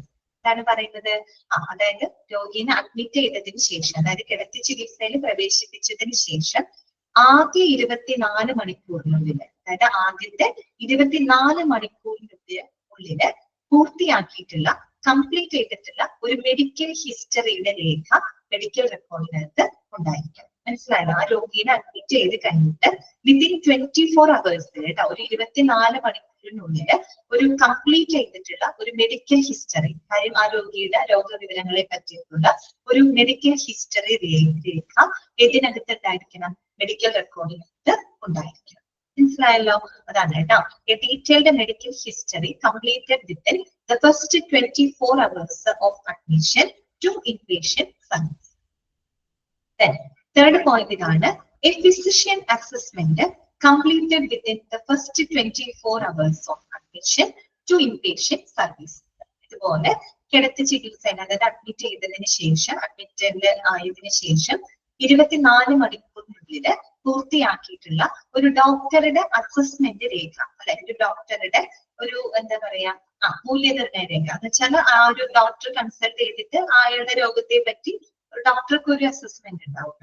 അപ്പൊ ആ ഒരു അസസ്മെന്റും രേഖയും ഇതിനകത്ത് ഉണ്ടായിരിക്കണം, മെഡിക്കൽ റെക്കോർഡിനകത്ത് ഉണ്ടായിരിക്കണം. അത് വിത്തിൻ 24 hours കേട്ടോ. രോഗിയെ പ്രവേശിച്ചത് 24 മണിക്കൂറിനുള്ളില് ആ പൂർത്തിയാക്കിയിട്ടുള്ള ഒരു ഫിസിഷ്യന്റെ അസസ്മെന്റ് ഉണ്ടായിരിക്കണം. അതുപോലെ 24 മണിക്കൂറിനുള്ളില് പൂർത്തിയാക്കിയിട്ടുള്ളൊരു മെഡിക്കൽ ഹിസ്റ്ററി രേഖകളും മെഡിക്കൽ റെക്കോർഡിനകത്ത് ഉണ്ടായിരിക്കണം. ക്ലിയർ ആണല്ലോ? അടുത്തത് എന്താണ്, proof of appropriate informed consent, അല്ലെ? നമുക്കറിയാം രോഗിയുടെ കൺസെന്റ് ഇല്ലാതെ, രോഗിയുടെ സമ്മതമില്ലാതെ അയാൾ അവിടെ എന്ത് ചെയ്യാനായിട്ട് പാടില്ല, അഡ്മിറ്റ് ചെയ്യാനായിട്ട് പാടില്ല. അപ്പൊ അതുകൊണ്ട് തന്നെ രോഗിയുടെ ഒരു കൺസെന്റ്, അല്ലെ, അവരുടെ ഒരു സമ്മതത്തിന്റെ ഒരു പ്രൂഫ്, അല്ലെ, ഒരു പ്രൂഫും ഇതിനകത്ത് ഉണ്ടായിരിക്കണം, മെഡിക്കൽ റെക്കോർഡിനകത്ത് ഉണ്ടായിരിക്കണം. വെച്ചാൽ രോഗിയുടെ സമ്മതത്തോടു കൂടി തന്നെയാണ് അയാൾ ആ ഹോസ്പിറ്റൽ അഡ്മിറ്റ് ആയിട്ടുള്ളത് എന്നുള്ളൊരു പ്രൂഫ് വേണമല്ലോ. സോ ആ ഒരു പ്രൂഫും അതിനകത്ത് ഉണ്ടായിരിക്കണം. That is proof of appropriate informed consent. Clear? അടുത്തത് statements of all diagnostic and therapeutic procedures. പിന്നീട് എന്താണ്, ആ ഒരു രോഗിക്ക് കൊടുക്കുന്ന എല്ലാ ഡയഗ്നോസ്റ്റിക് തെറാപ്യൂട്ടിക് പ്രൊസീജിയറുകളിലൊക്കെ കൃത്യമായിട്ടുള്ള വിവരങ്ങൾ, അല്ലെ, സ്റ്റേറ്റ്മെന്റ്സ്, അവർക്ക് എന്തൊക്കെ പരിശോധനകൾ നടത്തുന്നുണ്ട്, എന്തെല്ലാം ട്രീറ്റ്മെന്റ് പ്രൊസീജിയേഴ്സ് ഒക്കെ അവർക്കായിട്ട് കൊടുക്കുന്നുണ്ട് എന്നതിന്റെ ആ ഒരു വിശദ വിവരങ്ങൾ കൃത്യമായിട്ട് മെഡിക്കൽ റെക്കോർഡിനകത്ത് ഉണ്ടായിരിക്കണം. Proof of appropriate informed consent. Consent എന്ന് പറഞ്ഞാൽ എന്താണ്, സമ്മതമാണ്, അല്ലെ? അതായത് ആ രോഗിയുടെ സമ്മതത്തിന്റെ ഒരു തെളിവ്, സമ്മതം കൊടുത്തതിന്റെ ഒരു തെളിവ് എന്നുവെച്ചാൽ രോഗിയുടെ കൺസെന്റ് ഇല്ലാതെ അവരെന്ത് ചെയ്യാൻ പറ്റില്ല, ഹോസ്പിറ്റലില് അഡ്മിറ്റ് ചെയ്യാനായിട്ട് സാധിക്കില്ല. ഓക്കെ, അപ്പൊ അയാളുടെ സമ്മതത്തോട് കൂടിയിട്ടാണ് അയാൾ ഈ ഹോസ്പിറ്റലിൽ അഡ്മിറ്റ് ചെയ്ത് എന്നതിനൊരു പ്രൂഫ് വേണം, ഒരു തെളിവ് വേണം. ആ ഒരു ചെറിയൊരു രേഖ ഇതിനകത്ത് ഉണ്ടായിരിക്കണം, മെഡിക്കൽ റെക്കോർഡിനകത്ത് ഉണ്ടായിരിക്കണം. മനസ്സിലായോ? ഓക്കെ അല്ലേ? Proof of appropriate informed consent കേട്ടോ. പിന്നെ പറഞ്ഞത് ഈ പറയുന്ന എല്ലാ ഡയഗ്നോസ്റ്റിക് തെറാപ്യൂട്ടിക് പ്രൊസീജിയറുകളുടെയൊക്കെ വിശദ വിവരങ്ങൾ, സ്റ്റേറ്റ്മെന്റ്സുകൾ മെഡിക്കൽ റെക്കോർഡിനകത്ത് ഉണ്ടായിരിക്കണം. അത് എന്തൊക്കെ ട്രീറ്റ്മെന്റ് കൊടുക്കുന്നുണ്ട്, എന്തൊക്കെ പരിശോധനകൾ അയാൾ വിധേയമാക്കുന്നുണ്ട് എന്നതൊക്കെ എല്ലാം അതിനകത്ത് ഉണ്ടാവും. മെഡിക്കൽ റെക്കോർഡ് നോക്കി കഴിഞ്ഞാൽ കംപ്ലീറ്റ് ഡീറ്റെയിൽ നമുക്ക് അറിയാൻ സാധിക്കും. ഓക്കെ, പിന്നെന്താണ്, statements of pathology and clinical laboratory examinations as well as radiology and nuclear medicine examinations. വേറൊന്നുമല്ല, ഈ രോഗിക്ക് ചെയ്യുന്ന പാത്തോളജിക്കൽ ടെസ്റ്റുകള്, ലാബ് പരിശോധനകള്, റേഡിയോളജി, അല്ലെ, റേഡിയോളജി പരിശോധന, സ്കാനിങ്ങോ എക്സ്റേയോ അങ്ങനെ MRIയോ CT അങ്ങനെ എന്തെങ്കിലുമൊക്കെ റേഡിയോളജി ടെസ്റ്റുകളൊക്കെ ചെയ്യാലോ. അപ്പൊ അതിന്റെയൊക്കെ രേഖകൾ അതിനകത്ത് ഉണ്ടായിരിക്കണം. അതുപോലെ nuclear medicine examination, nuclear medicine ഈ പറയുന്ന, അല്ലെ, റേഡിയോ ആക്റ്റീവ് ഐസോട്ടോപ്പ് ഉപയോഗിച്ച് ചില പരിശോധനകളൊക്കെ നടത്താം, ഇമേജിംഗ് ഒക്കെ നടത്താം. അങ്ങനെയൊക്കെ നടത്തിയിട്ടുണ്ടെങ്കിൽ അത്തരം പരിശോധനകളുടെയൊക്കെ കൃത്യമായിട്ടുള്ള രേഖകളും മെഡിക്കൽ റെക്കോർഡിനകത്ത് ഉണ്ടായിരിക്കും. ഓക്കെ, പിന്നെന്താണ്, consultation reports and progress note അറിയാലോ. ഇപ്പൊ ഡോക്ടർ കൺസൾട്ട് ചെയ്യുന്നതിന്റെ രേഖകള്, അതുപോലെ ആ ഒരു രോഗിയുടെ പ്രോഗ്രസ് നോട്ട്സ് അല്ലെ. ആ രോഗിക്ക് ട്രീറ്റ്മെന്റ് കൊടുക്കുമ്പോൾ സ്വാഭാവികമായിട്ടും അവർ എന്ത് ചെയ്യണം, ബെറ്റർ ആയിട്ട് വരണം അല്ലെ. അവർ കുറെ കൂടെ നല്ലൊരു പ്രോഗ്രസ് അവരുടെ ഹെൽത്തിൽ ഉണ്ടായിരിക്കണം. അപ്പൊ ആ പ്രോഗ്രസ് നോട്ടുകൾ അവര് നല്ല ബെറ്റർ ആവുന്നുണ്ടോ, ഇംപ്രൂവ് ആവുന്നുണ്ടോ എന്നതുമായിട്ട് ബന്ധപ്പെട്ട രേഖകളൊക്കെ മെഡിക്കൽ റെക്കോർഡിനകത്ത് ഉണ്ടായിരിക്കണം. പിന്നെന്താണ്, ഓപ്പറേറ്റീവ് ആൻഡ് അനസ്തേഷ്യ റിപ്പോർട്ട്സ് അല്ലെ. ഓപ്പറേഷൻ ചെയ്തിട്ടുണ്ടെങ്കിലും ഓപ്പറേഷൻ അതിന്റെ അനസ്തേഷ്യ ഒക്കെ കൊടുക്കാമല്ലോ. അപ്പൊ അതിന്റെ റിപ്പോർട്ടുകൾ ഒക്കെ ഈ ഒരു മെഡിക്കൽ റെക്കോർഡിനകത്ത് ഉണ്ടായിരിക്കണം. പിന്നെ എന്താണ് വേണ്ടത്, എ ഡിസ്ചാർജ് സമ്മറി അല്ലെ. A discharge summary written at the termination of hospitalisation, briefly summarising the reason for hospitalisation, important findings, procedures done and treatments provided. അത് കഴിഞ്ഞിട്ട് ഒരു കോമ ഇടാം കേട്ടോ. ട്രീറ്റ്മെന്റ്സ് പ്രൊവൈഡഡ് കഴിഞ്ഞിട്ടേ ഒരു ചെറിയ കോമ ഇട്ടുള്ളൂ. The condition of the patient on discharge and specific instructions given to patient and family. അതായത് വിശദമായിട്ട് ഇങ്ങനെ എഴുതിയെന്ന് മാത്രമേ ഉള്ളൂ. ഒരു ഡിസ്ചാർജ് സമ്മറി ഉണ്ടല്ലോ, അതിന്റെ ഒരു രേഖ എവിടെ ഉണ്ടായിരിക്കണം, മെഡിക്കൽ റെക്കോർഡിനകത്ത് ഉണ്ടായിരിക്കണം. എല്ലാവരും കണ്ടിട്ടുണ്ടാവും, ഡിസ്ചാർജ് സമ്മറി ഒക്കെ കണ്ടിട്ടുണ്ടാവും. അതായത് ആ ഒരു ഹോസ്പിറ്റലൈസേഷൻ ടെർമിനേറ്റ് ചെയ്യുന്ന സമയത്ത് അല്ലെ, അവസാനിപ്പിക്കുന്ന സമയത്ത് ഒരു ഡിസ്ചാർജ് സമ്മറി കൊടുക്കും അല്ലെ. അതിനകത്ത് കൃത്യമായിട്ട് രേഖപ്പെടുത്തണം ദ റീസൺ ഫോർ ഹോസ്പിറ്റലൈസേഷൻ, എന്ത് കാരണം കൊണ്ടാണ് അവരെ ഹോസ്പിറ്റലൈസ് ചെയ്തത്, ഇമ്പോർട്ടന്റ് ഫൈൻഡിങ്സ് അല്ലെ, അവരുടെ പ്രധാന കണ്ടെത്തലുകൾ, ഈ പറയുന്ന രോഗിയുടെ അസുഖവുമായിട്ട് ബന്ധപ്പെട്ട പ്രധാന കണ്ടെത്തലുകൾ, അവർക്കായിട്ട് ചെയ്ത പ്രൊസീജിയേഴ്സ് അല്ലെ, അവർക്കായിട്ട് ചെയ്ത പ്രൊസീജിയേഴ്സ്, ട്രീറ്റ്മെന്റ്സ് പ്രൊവൈഡഡ് അല്ല, അവർക്ക് കൊടുത്ത ചികിത്സകള്, അതുപോലെ the condition of the patient on discharge, discharge സമയത്ത് ആ പേഷ്യന്റിന്റെ കണ്ടീഷൻ എന്തായിരുന്നു, പിന്നെ specific instructions given to patient and family. പിന്നെ നമ്മള് ഡിസ്ചാർജ് ചെയ്ത് വിടുമ്പോൾ പിന്നെ ചില തുടർ ഇൻസ്ട്രക്ഷൻസ് ഒക്കെ അവർക്ക് കൊടുക്കും അല്ലെ. ഫോളോ അപ്പിന് വേണ്ടിയിട്ട് ഇങ്ങനെ കാര്യങ്ങളൊക്കെ ശ്രദ്ധിക്കണം എന്നൊക്കെ പറഞ്ഞ് പേഷ്യന്റിനോടും അവരുടെ ഫാമിലിയുടെ അടുത്ത് ചില സ്പെഷ്യൽ ഇൻസ്ട്രക്ഷൻസ് ഒക്കെ കൊടുക്കും. അപ്പൊ ഇതെല്ലാം ഉൾപ്പെടുന്ന ഒരു ഡിസ്ചാർജ് സമ്മറിയുടെ രേഖ ഏതിനകത്ത് ഉണ്ടായിരിക്കണം, മെഡിക്കൽ റെക്കോർഡിനകത്ത് ഉണ്ടായിരിക്കണം. അത്രയും സിമ്പിൾ ആയിട്ടുള്ള കാര്യങ്ങളാണ്. പിന്നെ എന്താ പറയുന്നത്, medical records should be കോൺഫിഡൻഷ്യലി guaranteed, presently authenticated, legible and complete. എന്താണ് പറയുന്നത്, മെഡിക്കൽ റെക്കോർഡ്സ് എപ്പോഴും എന്തായിരിക്കണം, സ്വകാര്യത ഗ്യാരണ്ടി ചെയ്യണം അല്ലെ, സ്വകാര്യത ഉറപ്പുവരുത്തിയിരിക്കണം. അത് നമ്മൾ പറഞ്ഞതാണ്, പേഷ്യന്റ് ബിൽ ഓഫ് റൈറ്റ്സ് പറഞ്ഞപ്പോ അതിനകത്ത് പറയുന്ന ഒരു പോയിന്റ് ആണ്, പേഷ്യന്റിന്റെ കോൺഫിഡൻഷ്യാലിറ്റി എപ്പോഴും എന്ത് ചെയ്തിരിക്കണം അല്ലെ, സ്വകാര്യത ഉറപ്പുവരുത്താന്നുള്ളത് വളരെ ഇമ്പോർട്ടന്റ് ആയിട്ടുള്ള ഒരു കാര്യമാണ്. അപ്പോ അങ്ങനെ തന്നെയായിരിക്കണം മെഡിക്കൽ റെക്കോർഡ്, വളരെ കോൺഫിഡൻഷ്യാലിറ്റി ഗ്യാരണ്ടീഡ് ആയിരിക്കണം. പ്രസന്റ്ലി ഓതന്റിക്കേറ്റഡ്, അതായത് നിലവിൽ ആധികാരികതയുള്ളതായിരിക്കും. ദാറ്റ് മീൻസ് ജെനുവിൻ ആയിരിക്കണം എന്നാണ് ഉദ്ദേശിക്കുന്നത്. അതിന്റെ കാര്യങ്ങളൊക്കെ ജെനുവിൻ ആയിരിക്കണം. അതുപോലെ ട്രസ്റ്റ് വർത്തി ആയിരിക്കണം, വളരെ വിശ്വാസയോഗ്യമായിരിക്കണം. അതായത് ഉള്ളത് പോലെ തന്നെ അതിനകത്ത് രേഖപ്പെടുത്തിയിട്ടുണ്ടായിരിക്കണം, ജെനുവിൻ ആയിട്ട് ഇരിക്കണം, അതാണ് ഉദ്ദേശിക്കുന്നത് കേട്ടോ. Presently authenticated, legible and complete. Legible ആയിരിക്കണം എന്ന് വെച്ചാൽ എന്താ, വളരെ വ്യക്തമായിരിക്കണം അല്ലെ, ക്ലിയർ ആയിരിക്കണം, കംപ്ലീറ്റ് ആയിരിക്കണം അല്ലെ, പൂർണ്ണമായിരിക്കണം, ഒരിക്കലും ഇൻകംപ്ലീറ്റ് ആയിട്ട് ഇരിക്കരുത്. മെഡിക്കൽ റെക്കോർഡ് എന്ന് പറയുന്നത് കംപ്ലീറ്റ് ആയിരിക്കണം, അപ് ടു ഡേറ്റ് ആയിരിക്കണം, ലെജിബിൾ ആയിരിക്കണം, വളരെ വ്യക്തമായിരിക്കണം. ആർക്കും അത് വായിച്ചു കഴിഞ്ഞാല് നമുക്കത് മനസ്സിലാവണം, വ്യക്തമായ രീതിയിലായിരിക്കണം. ഓക്കെ, ഇത്രയേ ഉള്ളൂ അതിനകത്ത് പറഞ്ഞത്. നമ്മൾ എന്താ പഠിച്ചത്, ഒരു ഇൻപേഷ്യന്റിന്റെ മെഡിക്കൽ റെക്കോർഡിൽ എന്തൊക്കെ കാര്യങ്ങൾ ഉൾപ്പെടുത്തണം എന്നാണ് നമ്മൾ പഠിച്ചത്. ഒന്ന്, അവരുടെ കൃത്യവും വളരെ കറക്റ്റ് ആയിട്ടുള്ള ഐഡന്റിഫിക്കേഷൻ അല്ലെ, തിരിച്ചറിയൽ എന്താ പറയാ വിവരങ്ങൾ ഉണ്ടായിരിക്കണം. അതുപോലെ തന്നെ ആ ഒരു ഹോസ്പിറ്റൽ അഡ്മിറ്റ് ചെയ്തതിനു ശേഷം ആദ്യത്തെ 24 മണിക്കൂറിനുള്ളിൽ കംപ്ലീറ്റ് ചെയ്തിട്ടുള്ള ഒരു മെഡിക്കൽ ഹിസ്റ്ററി രേഖ ഉണ്ടായിരിക്കണം. അതേപോലെ തന്നെ ആദ്യത്തെ 24 മണിക്കൂറിനുള്ളിൽ പൂർത്തിയാക്കിയിട്ടുള്ള ഒരു ഡോക്ടറുടെ അസസ്മെന്റ് രേഖയും ഉണ്ടായിരിക്കണം. പിന്നെ ആ ഒരു രോഗിയുടെ സമ്മതത്തിന്റെ ഒരു തെളിവ്, ഒരു രേഖ അതിനകത്ത് ഉണ്ടായിരിക്കണം. പിന്നെ രോഗിക്കായിട്ട് ചെയ്യുന്ന എല്ലാ പരിശോധനകളും എല്ലാം പെടും, ലാഭ പരിശോധനകൾ, എല്ലാ ചികിത്സാ നടപടിക്രമങ്ങളുടെ എല്ലാത്തിന്റെയും രേഖകൾ ഉണ്ടായിരിക്കണം. പിന്നെ ഡോക്ടർ അവർക്കായിട്ട് എഴുതുന്ന കൺസൾട്ടേഷൻ റിപ്പോർട്ടുകള്, പിന്നെ ആ ഒരു രോഗിക്ക് ഉണ്ടാവുന്ന ഒരു പ്രോഗ്രസിന്റെ നോട്ടുകളൊക്കെ രേഖപ്പെടുത്തണം. പിന്നെ സർജറിയോ അങ്ങനെയൊക്കെ എന്തെങ്കിലും ചെയ്തിട്ടുണ്ടെങ്കിൽ ആ സർജറിയുടെ ഓപ്പറേറ്റീവ് അനസ്തേഷ്യ റിപ്പോർട്ടുകളൊക്കെ അതിനകത്ത് ഉൾപ്പെടുത്തിയിരിക്കണം. പിന്നെ അത് പേഷ്യന്റ് ആണ്, ഇനി അവര് ട്രീറ്റ്മെന്റ് ഒക്കെ കഴിഞ്ഞ് ഹോസ്പിറ്റലൈസേഷൻ അവസാനിച്ച് പോകുന്ന സമയത്ത് ആ ഒരു ഡിസ്ചാർജ് സമ്മറിയുടെ രേഖയും മെഡിക്കൽ റെക്കോർഡിനകത്ത് കൃത്യമായിട്ട് സൂക്ഷിക്കേണ്ടതാണ്. പിന്നെ മെഡിക്കൽ റെക്കോർഡ് എന്ന് പറഞ്ഞാൽ അത് കോൺഫിഡൻഷ്യാലിറ്റി ഗ്യാരണ്ടി ചെയ്തിരിക്കണം, വളരെ ജെനുവിൻ ആയിരിക്കണം, ലെജിബിൾ ആയിരിക്കണം, കംപ്ലീറ്റ് ആയിരിക്കണം. മനസ്സിലായോ പറഞ്ഞത്? ഓക്കെ ആണോ? ഓക്കെ അല്ലേ? ഇത്രയും കാര്യങ്ങളാണ് മെഡിക്കൽ റെക്കോർഡുമായിട്ട് ബന്ധപ്പെട്ട് പറയുന്നത്. ഓക്കെ, ക്ലിയർ ആണല്ലോ? ഓക്കെ, ചെറിയൊരു ഭാഗം കൂടെ 5 മിനിറ്റും കൂടെ ഉണ്ട്, നമുക്ക് 5 മിനിറ്റ്സിൽ പറയാവുന്നത് കൂടെ പറഞ്ഞ് നമുക്ക് നിർത്താം കേട്ടോ. ഓക്കെ, അപ്പൊ മെഡിക്കൽ ഇത്രയും പഠിച്ചത് എന്തൊക്കെയാ നമ്മൾ പഠിച്ചത്? മെഡിക്കൽ റെക്കോർഡ് എന്താണെന്ന് മനസ്സിലാക്കി, അതൊരു ലീഗൽ റെക്കോർഡാണെന്ന് മനസ്സിലായി, അതിന്റെ ഒരു ഇമ്പോർട്ടൻസ് ഒക്കെ നമ്മൾ കണ്ടു അല്ലെ. പിന്നെ സ്റ്റാൻഡേർഡ്സ് എന്താണെന്ന് നമ്മൾ മനസ്സിലാക്കി, പിന്നെ ഒരു പേഷ്യന്റ് റെക്കോർഡിനകത്ത് ഉൾപ്പെടുത്തേണ്ട, മെഡിക്കൽ റെക്കോർഡിനകത്ത് ഉൾപ്പെടുത്തേണ്ട കാര്യങ്ങൾ എന്തൊക്കെയാണ്, ഇത്രയാണ് നമ്മൾ മനസ്സിലാക്കിയത്. ഇനി നമ്മൾ പഠിക്കുന്നത് മെഡിക്കൽ റെക്കോർഡ് പോളിസീസ് ആണ് കേട്ടോ. മെഡിക്കൽ റെക്കോർഡുമായിട്ട് ബന്ധപ്പെട്ട ചില നയങ്ങളാണ് നമ്മൾ ഇനി പഠിക്കാനായിട്ട് പോകുന്നത്. ഇത് കുറച്ചധികം കാര്യങ്ങൾ വളരെ എളുപ്പമുള്ള കാര്യങ്ങളാണ് കേട്ടോ. കേൾക്കുക, മനസ്സിലാക്കുക, അത്രേ വേണ്ടി കേട്ടോ. അപ്പൊ നോക്കുക, ആദ്യത്തെ എന്താണ്? രജിസ്ട്രേഷൻ സിസ്റ്റം ആണ്. ഫസ്റ്റ് എന്താണ്? രജിസ്ട്രേഷൻ സംവിധാനം. എന്താണ് രജിസ്ട്രേഷൻ സംവിധാനം? എന്താ ഇതിനകത്ത് പറയുന്നത്? A central registration system with a 24-hour service should preferably be kept for all outpatients and inpatients. അല്ലെ, എല്ലാ ഔട്ട് പേഷ്യൻസിനും ഇൻപേഷ്യൻസിനുമായിട്ട് 24 മണിക്കൂർ സേവനം നൽകുന്ന ഒരു സെൻട്രൽ രജിസ്ട്രേഷൻ സംവിധാനം എവിടെ ഉണ്ടായിരിക്കണം? ആശുപത്രിയിൽ ഉണ്ടായിരിക്കണം. നമ്മൾ എല്ലാവരും ആശുപത്രിയിൽ പോയിട്ടുള്ള ആൾക്കാരാണ്. അപ്പൊ നമുക്ക് അറിയാവുന്ന ഒരു കാര്യം അല്ലെ, എപ്പോഴും ഏത് സമയത്ത് നമ്മൾ ചെന്ന് കഴിഞ്ഞാലും ഒരു ആദ്യമായിട്ടാണ് നമ്മൾ പോകുന്നത്, ഒരു രജിസ്ട്രേഷൻ ഏരിയ എപ്പോഴും അവിടെ എന്തായിരിക്കും? ലൈവ് ആയിരിക്കും അല്ലെ. ഏത് സമയത്ത് ചെന്ന് കഴിഞ്ഞാലും ലൈവ് ആയിരിക്കും. അത് തന്നെയാണ് അവിടെ പറയുന്നത്.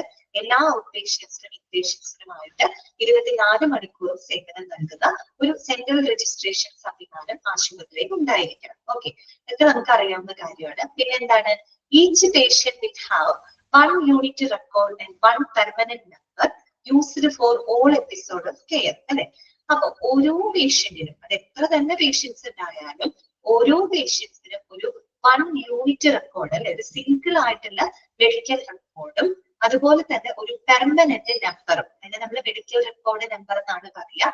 അത് വളരെ യുണീക്ക് ആയിട്ടുള്ള ഒരു ഐഡന്റിറ്റി നമ്പർ പോലെയാണത്. അപ്പൊ ഒരു പെർമനന്റ് നമ്പറും ഉണ്ടായിരിക്കണം. അത് എന്ന് പറഞ്ഞാൽ ആ രോഗിയുടെ പരിചരണത്തിലുടനീളം അതെപ്പോഴും സ്ഥിരമായിരിക്കും. ശരിയല്ലേ? നമ്മൾ ഹോസ്പിറ്റലിൽ പോകുമ്പോൾ ആദ്യം നമുക്ക് ഒരു ഫോം തരും.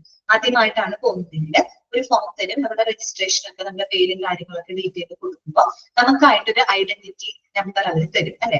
അത് മാത്രമല്ല, ഓരോ രോഗിക്കും ഒരു സിംഗിൾ ആയിട്ട് തന്നെ റെക്കോർഡ് ഉണ്ടായിരിക്കും. അതായത് ഒരു 3-4 രോഗികൾക്ക് കൂടി ഒറ്റ റെക്കോർഡ്, 10 പേർക്ക് കൂടി ഒരു റെക്കോർഡ്, 11 പേർക്ക് കൂടി ഒരു റെക്കോർഡ്. ആ രീതിയിലല്ല, എത്ര രോഗികൾ വന്നാലും ഓരോ പേഷ്യൻസിനും ഒരു സിംഗിൾ മെഡിക്കൽ റെക്കോർഡും അതുപോലെ ഒരു പെർമനന്റ് നമ്പറും ഉണ്ടായിരിക്കണം. ഓക്കെ, അതൊരിക്കലും പിന്നീട് മാറില്ല. പിന്നെ നമ്മൾ എത്ര നാള് കഴിഞ്ഞിട്ട് അതേ ഹോസ്പിറ്റലിൽ പോവുകയാണെങ്കിൽ ആ നമ്പർ ഒരിക്കലും നമ്മുടെ ചേഞ്ച് ചെയ്യില്ല അല്ല. ആ നമ്പർ വെച്ചിട്ടായിരിക്കും നമ്മൾ ചെയ്യുന്നത്. പിന്നെ എന്താ പറയുന്നത്? A separate registration four accident. അത് തന്നെ ഒപി നമ്പർ ഉണ്ട്, മെഡിക്കൽ റെക്കോർഡ് നമ്പർ ഉണ്ട് കേട്ടോ. ഓക്കെ, മെഡിക്കൽ റെക്കോർഡ് നമ്മുടെ അപ്പൊ തന്നെ നമുക്ക് അത് ഏകദേശം സെയിം ആയിരിക്കും. രജിസ്ട്രേഷൻ നമ്പറും നിങ്ങൾ പറഞ്ഞ ഒപി നമ്പറും ഇതൊക്കെ സെയിം ആയിരിക്കും. മെഡിക്കൽ റെക്കോർഡ് നമ്പർ സെയിം ആയിരിക്കും. അപ്പൊ നോക്കുക, a separate registration for accident and emergency patients with 24 hours service should also be given. അതുപോലെ തന്നെ ആക്സിഡന്റ് എമർജൻസി പേഷ്യൻസിനായിട്ട് 24 മണിക്കൂർ സേവനം നൽകുന്ന ഒരു സെപ്പറേറ്റ് രജിസ്ട്രേഷൻ സംവിധാനം ഉണ്ടായിരിക്കണം. നേരത്തെ നമ്മൾ പറഞ്ഞ എല്ലാ ഔട്ട് പേഷ്യൻസിനും ഇൻപേഷ്യൻസ് ആയിട്ട് 24 മണിക്കൂർ സേവനം കൊടുക്കുന്ന സംവിധാനം ഉണ്ടായിരിക്കണം. എന്നതുപോലെ തന്നെ ആക്സിഡന്റ് എമർജൻസി പേഷ്യൻസ് ഉണ്ടാവില്ല. അവരെന്ന് പറയുന്നത് പെട്ടെന്നായിരിക്കും, ഇമീഡിയറ്റ് പെട്ടെന്നുള്ള സാഹചര്യത്തിലായിരിക്കും കയറി വരുന്നത്. അപ്പൊ അങ്ങനെ ആക്സിഡന്റ് എമർജൻസി പേഷ്യൻസിനായിട്ട് ഇതുപോലെ തന്നെ 24 മണിക്കൂർ സേവനം കൊടുക്കുന്ന ഒരു സെപ്പറേറ്റ് രജിസ്ട്രേഷൻ സംവിധാനം ഉണ്ടായിരിക്കും. അത്രയേ ഉള്ളൂ. രജിസ്ട്രേഷൻ സിസ്റ്റമായിട്ട് ബന്ധപ്പെട്ട കാര്യം അത്രയും കേട്ടോ. ഓക്കെ, അപ്പൊ ഇന്നത്തെ ക്ലാസ്സിൽ ഇത്ര മതി. ഞാനൊന്ന് അൺമ്യൂട്ട് ചെയ്യാണ്. ഇന്നത്തെ ക്ലാസ്സിൽ എനിക്ക് എന്തെങ്കിലും ഡൗട്ട് ഉണ്ടെങ്കിൽ ചോദിക്കാം കേട്ടോ.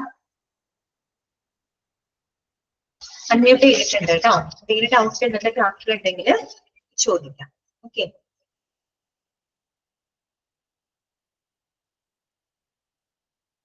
ഓക്കെ ആണോ? ഓക്കെ അല്ലേ? ഡൗട്ട്സ് ഒന്നും ഇല്ലല്ലോ? Okay miss. ഓക്കെ ആണ്. അങ്ങനെയാണെങ്കിൽ നമുക്ക് ഇന്നത്തെ ക്ലാസ് വൈൻഡപ്പ് ചെയ്യാം കേട്ടോ. ശരി എന്നാ. Thank you. Thank you miss.